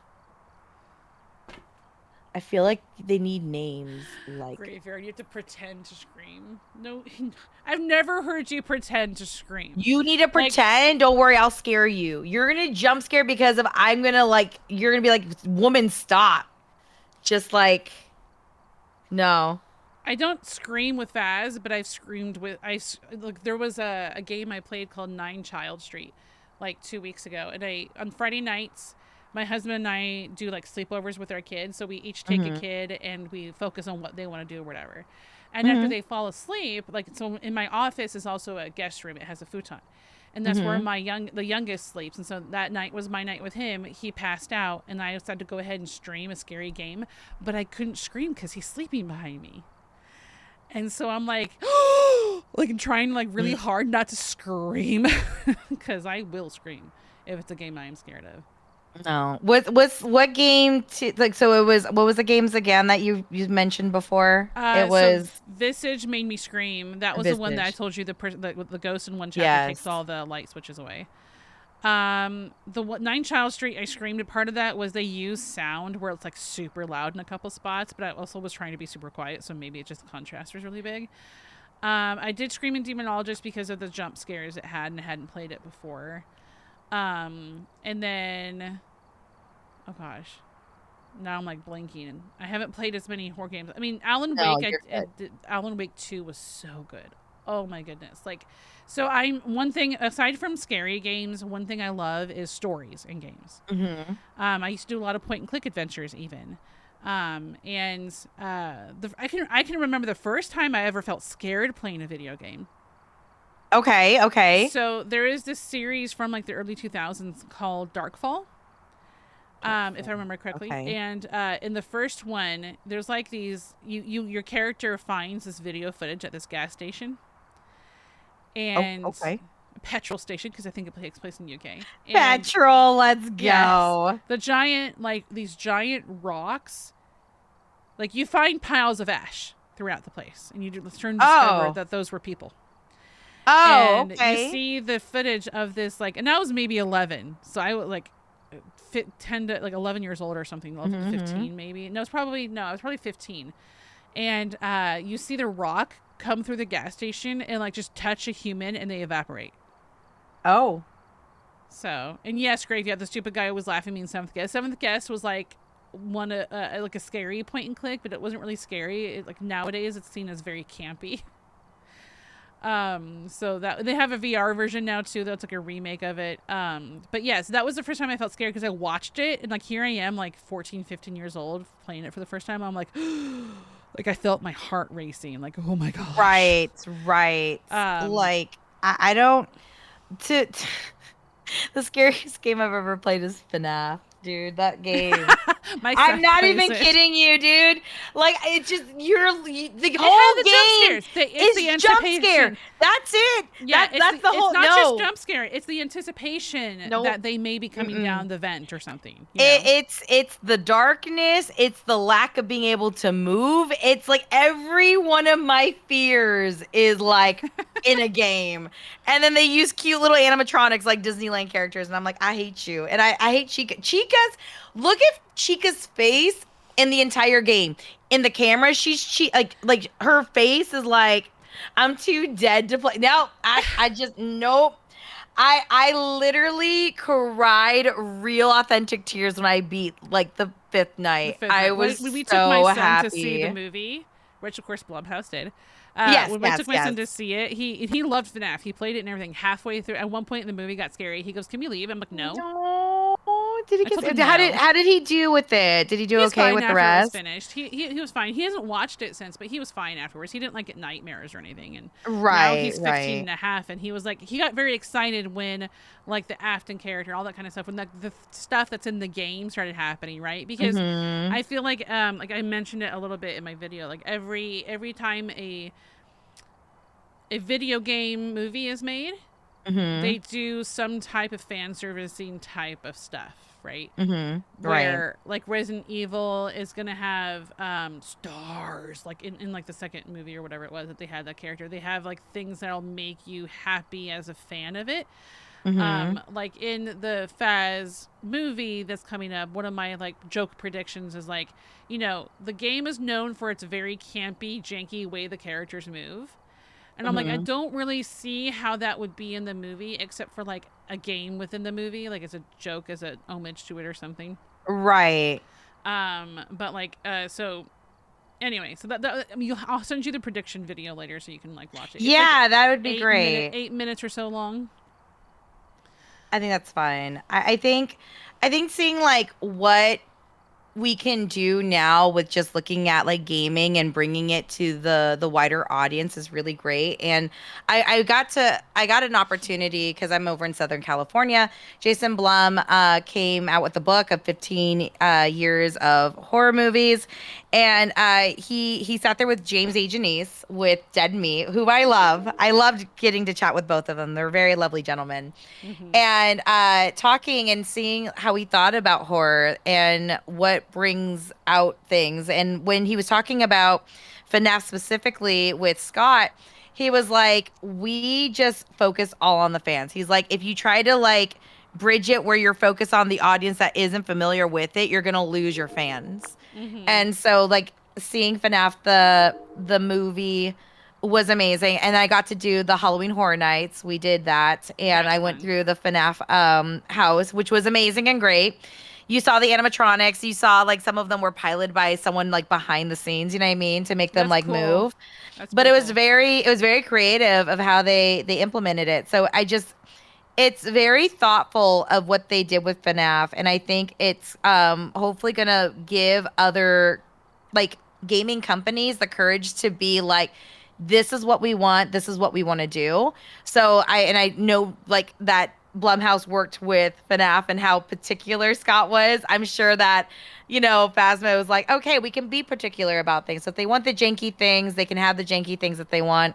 Hopefully there will be like, pictures of the dogs and like little like, homage things where everyone can have a good laugh at. But hopefully some of the content creators can have a piece of it too, right? That would Matt be Pat and a cool. couple other people.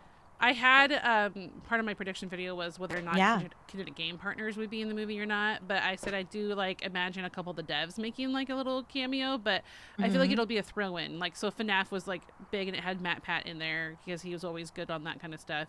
But then when it comes to Phasmophobia, you've got InSim, Flash Force, JoJo who's been there forever and stuff like that. Would they appear in it? And my guess was no. My guess was like probably more devs would maybe like make a small appearance in it or something. They would I think what they would do like maybe like not as prime but maybe it's photos like like seeing like in a scrapbook or something like I Yeah, think yeah. I wouldn't be surprised about something but Matt Pat's like just a theory like they squeezed him in there in the first film and it was a tasteful way of having him have his piece in it but now he's doing the voice for Yeah, yeah, Bonnie. Bonnie.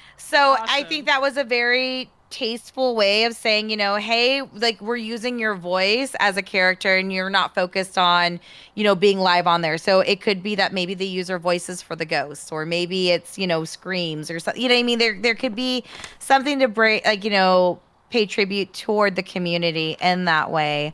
And it'll be very cool to see whenever this actually like really gets Yeah, going. it'll oh, it just did a Doc's Ghost video. I'm just watching the video. Ma'am, look, she turned on the car. Look, she just wants to party. It's Like not saying it already literally. does Doc's Ghost twice in the book. So like if you leave it on record, you'll get duplicates, but it's like whatever. We're not aiming towards perfect games. That's only when you aim towards perfect games do you care about duplicates really. Okay, so Shauna says, well, Phasmo's wanting to change the characters and all the Yes. Unity assets, so I don't know if there will be more geared toward the lore story. Yeah, that's Yeah, true. I mean, I don't know for sure. I know they're changing like all the character models are going to change but and the maybe that's animations and part of stuff. the thing with the movie, right? Maybe these new additions and changes will be implemented into the movie Yes, which is because of these exactly things. why on the Trello board where it says lore update, when that comes out, I'll probably make another video to like here's what I would think now with the what current state of the game is, and then when there's a lore update, whenever it comes up, you can see it on the Trello where it's at in the face and everything, and along with everything else that's in like a network update and stuff like that. When it does actually release, I'll give like an adjusted prediction. That's awesome. I love that. I think it's really cool that you have a way of looking at the gaming in a different light, and I think it's so awesome that you're making these videos. I can't wait to watch them. Actually, let me go ahead and get the link from you. I'm going to share it with everybody right now, and I'll Okay, also post it in my Discord server too, you guys. is it the But the prediction one? yes, Okay, let me grab it right quick. we'll go ahead and do that. I was still, I opened up YouTube and it was still on my client that I edit for. I switched Yeah. it over. Okay, videos. Okay, I'm gonna Discord it to you right now. All right, let's see. Okay, let me get the link for you guys. Oh, look at you, your little beanie and My everything. ghost Oh, beanie. so cute. Mom of two. Look at this. So, what made you get into film? So, did you get into film because of the opera? So, like, opera was kind of like where you started with, but then, like, did gaming and then film come into like after? Like for How did that? like videography and like editing and stuff like that. Yeah, So actually, it's funny. yeah. I blame my pastor at my church for me learning. Let's go. There was a year every summer is a vacation Bible school thing for the kids, and he had someone before that was able to take pictures and throw it into a slideshow, and he wanted me to do that, and I literally had no idea what to do, and he wanted me to do it by the end of the day. And so I literally just started with Windows Movie Maker, which was like a free, extremely basic editing program at the time, and it just grew from there. And then when I started trying to stream, like I drew like one of those streamer growth discords when you first start type of thing. And I started doing like, I had Photoshop Elements, which was a free version of Photoshop. And I started doing like channel art for people just for free. And then I realized I was going to have to start charging because there were so many people asking for it. Because once someone has like a little bit of channel art, even like their panels just being customized slightly, like they feel good about it. And they like, you know, you feel like you're establishing yourself more. And so I started charging for it. And then eventually I started just doing more with church. Like I just did my streaming mostly. I didn't do a whole lot of editing at first. I did a little bit of things here and there. My church, when COVID happened, everything shut down. Everything shut down. And my church, which is out in the country, no broadband internet, we had to get a hotspot, and they hired me to be like their stream tech person. Wow. So then I learned more about video editing. I eventually got the Adobe Suite because I also use Premiere, Photoshop, Illustrator. My kids use Animate and make their own texture mods for like games. And I started like drawing things for people, like using Adobe Illustrator. I actually drew for a book that got published earlier this year. That was really cool. And so I started just kind of like, and when it came to the video stuff, I just enjoy it a lot. And so I have a nice camera. I have two Sonys now. One is an A6100. The other one recently is a 6500. And last week I filmed a theater show.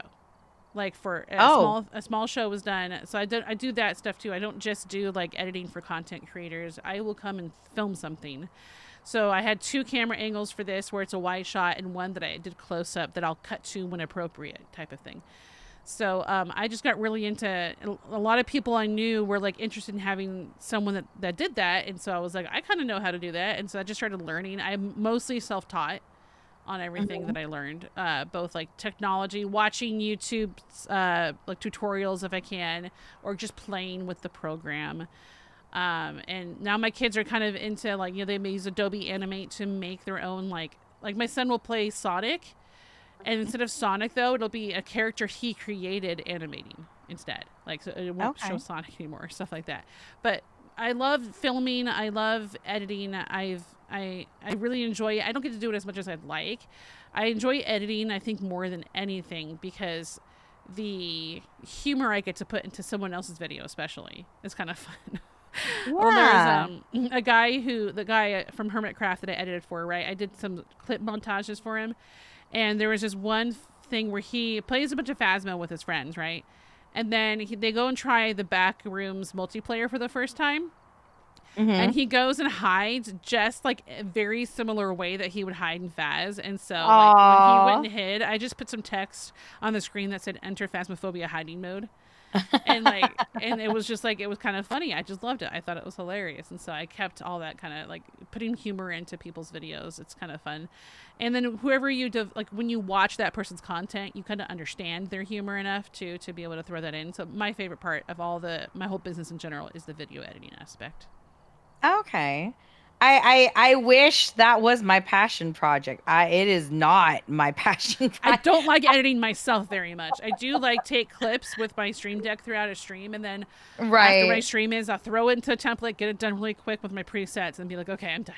I'm done. Yeah, like looking at someone else's stuff and like with a new lens is always kind of fun. Like I would agree. I hate looking at my own content, but watching other people, I'm like, it's enjoyable, right? I have to be comfortable with doing my own stuff, but not necessarily that I like it very much. Right. No. Okay, so Phasmophobia is clearly like a top hitter for you. Like, is there any other like community games that you really enjoy playing with others? When it comes to multiplayer lately, Repo is fun. It has a lot of silly moments. The robots talking while you talk. Like imagine. Have you seen Repo? Yeah, I have. Okay. I played like maybe like 3 times. I've played a bunch, but it's scary too. With just friends, not even like streaming, just hanging out with friends. Right. And when you're talking and the heads of the robots like clap their head, to move when you're talking, it's so comedic and silly. I like the love potions and stuff like that. Those are cute. The slow motion one. Yeah. Okay, Uh, so question is like so there's the Phasmophobia Discord server. Let's just say someone is wanting to play the game and they don't always have a group of people to hop in. Do you feel that the Phasmophobia like I've tried doing games with randos oh in yeah, Phasmo. never. That can That be was the really hard to. worst Yeah, it's awful. experience of my life. They So purposely kept me locked in areas where I it's was so stuck frustrating. and I was very upsetting. So Um, in the Discord server, mhm. they have LFG channels looking for group/game. Okay. And you can actually say you're hosting a lobby and you're doing small maps only. Mic is required. Yeah, Polar, like Polar says, the LFGs are really good. And you're supplying everything, and you're doing this difficulty, and you put your code, and it's like specific by region. There's 4 different regions you can play, and you Mhm. can post it in the NA region, and then people can join from seeing your code. And usually, the Discord server being a much smaller amount in comparison to all the public lobbies, you usually get a better crowd of people to play with than you Okay. would if you just tried random publics, Gotcha. pubs as they call them, or whatever. See, what I need to do is I need someone to become my sugar person and I just sit in the van and I just get really, really rich. I need to But then you level told up me like so I can be your so like sugar the person. oh so can we go and show me what you mean by the prestige thing? 'Cause I still don't understand that. Okay, so let's do that. Yeah, yeah, yeah. We'll see if I was Bye, even party correct. light girl. What's your name again? Donna. I am a van queen. I'm peasant though. I'm not very rich. Okay, We it looks got like 100 buckaroos. Ooh, prevent the ghost from hunting with the crucifix. Oh, look at you getting extra dough. Like, see, like I feel like we don't make a lot of money. Like, I'm just saying, let's talk about this. $700 where I could possibly die sounds like the worst thing ever. I know, I Oh, did I know. just prestige? And on the earlier, no, you did not. Okay. You might have leveled up, possibly. I don't Okay. know. Right now it says, so on your ID card, Uh-huh. below your name, you'll see level, and you'll see the Roman numeral 1, which means Uh-huh. prestige 1, Uh-huh. and then your level 45. So if someone asks what's your level, you say prestige 1, level 45. That's how you would say it. Okay. And then mine says, Roman numeral 2, and then prestige 2, level 28.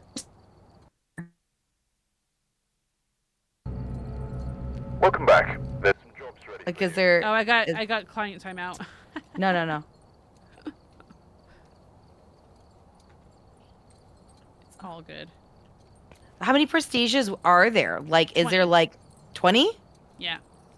You're only at 2? Okay, so you're purposely not leveling up. So it's more No. that most of my knowledge comes from watching people and being in the Discord. I just don't get an actual with running the business and the 2 kids, as you probably know as a mom. Like it's just Yes, next thing you know, you're yes. just so busy, you don't get to play a lot. And so most of my knowledge comes from that. And like some of the other mods, they're like prestige 20, they're like prestige 15 or whatever, and they play a lot. So like, or some people it's just their thing, Who's the first person to ever hit 20? That's what I want to know. Oh, I don't know. I have no Has someone hit idea. 20 yet? Oh yeah, there's That's plenty the of question. max. Oh, There's plenty okay. of max prestiges, but the highest level is like 3,500. Damn. And you so can every prestige time you once hit level prestige, 100. you lose all your money. Yes, you use all your money and all your items.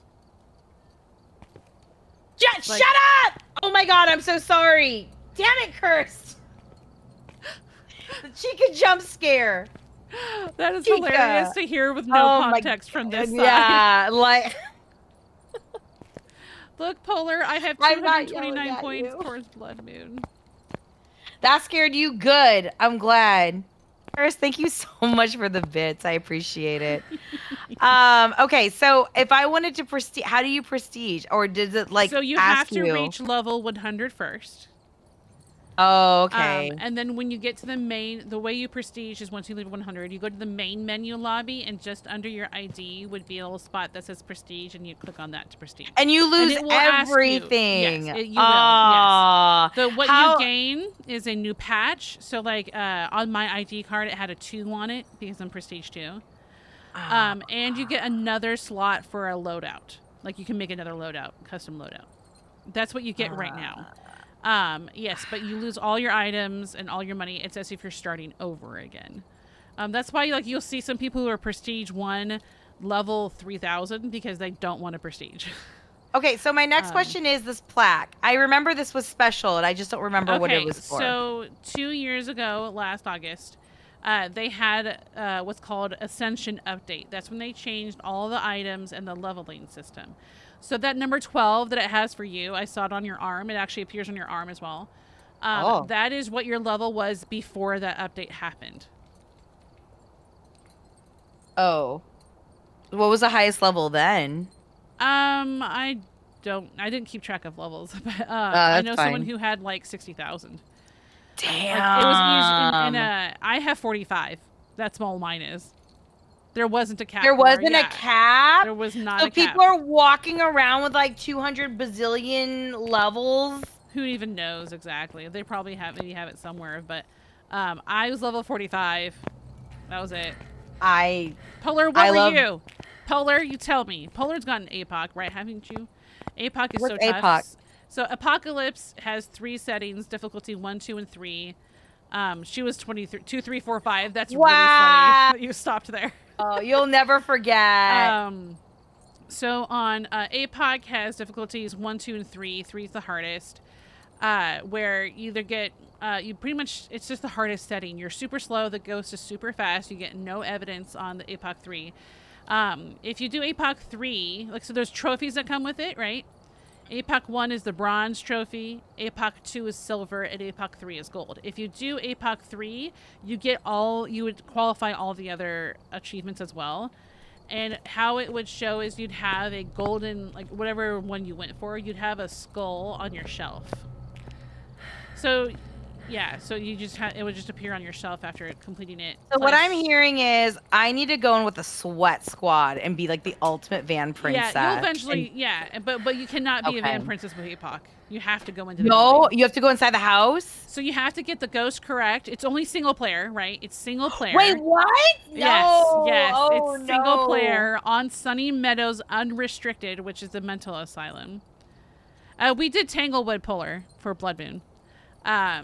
So you have to go in Sunny Meadows, unrestricted, single player. You can't do single in a multiplayer lobby. The game won't count that.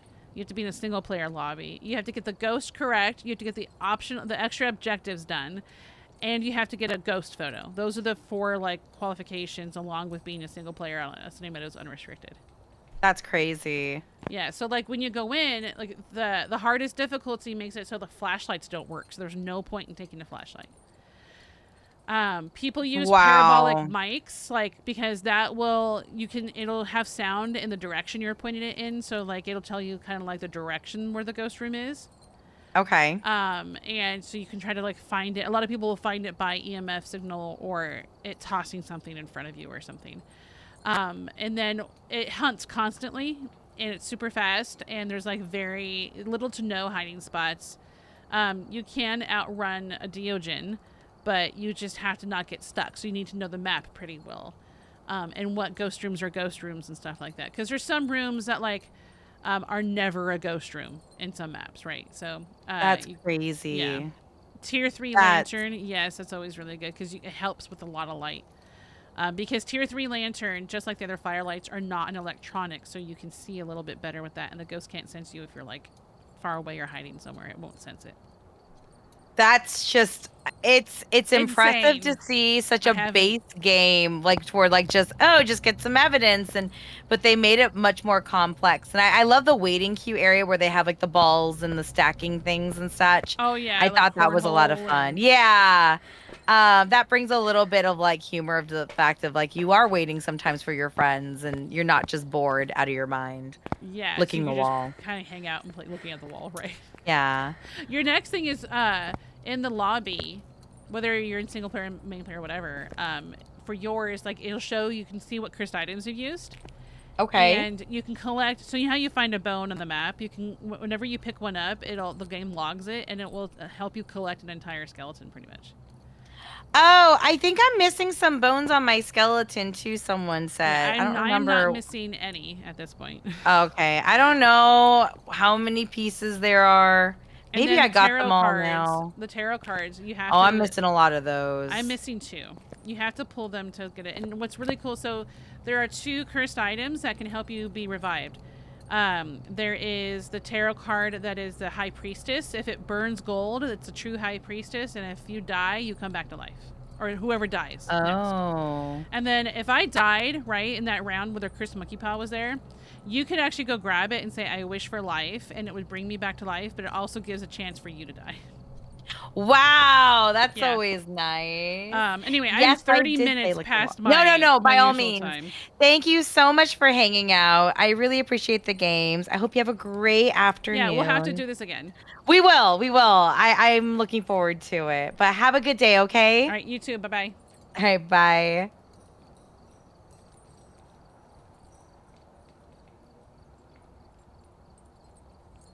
Well, that was fun, guys. Thank you for joining me for the stream today. Just got to like play and chat with Bliss, and she's a official Blumhouse content creator. She was really super nice, and it was fun to teach her. So we will be back at one point together. But just for me, at least, I will be back on Monday morning, 9:30 a.m. Pacific, to play some like House DLC Polar or whatever you want. You know, Polar, you choose. You tell me which one. All right, guys. I'll talk to you later. Bye.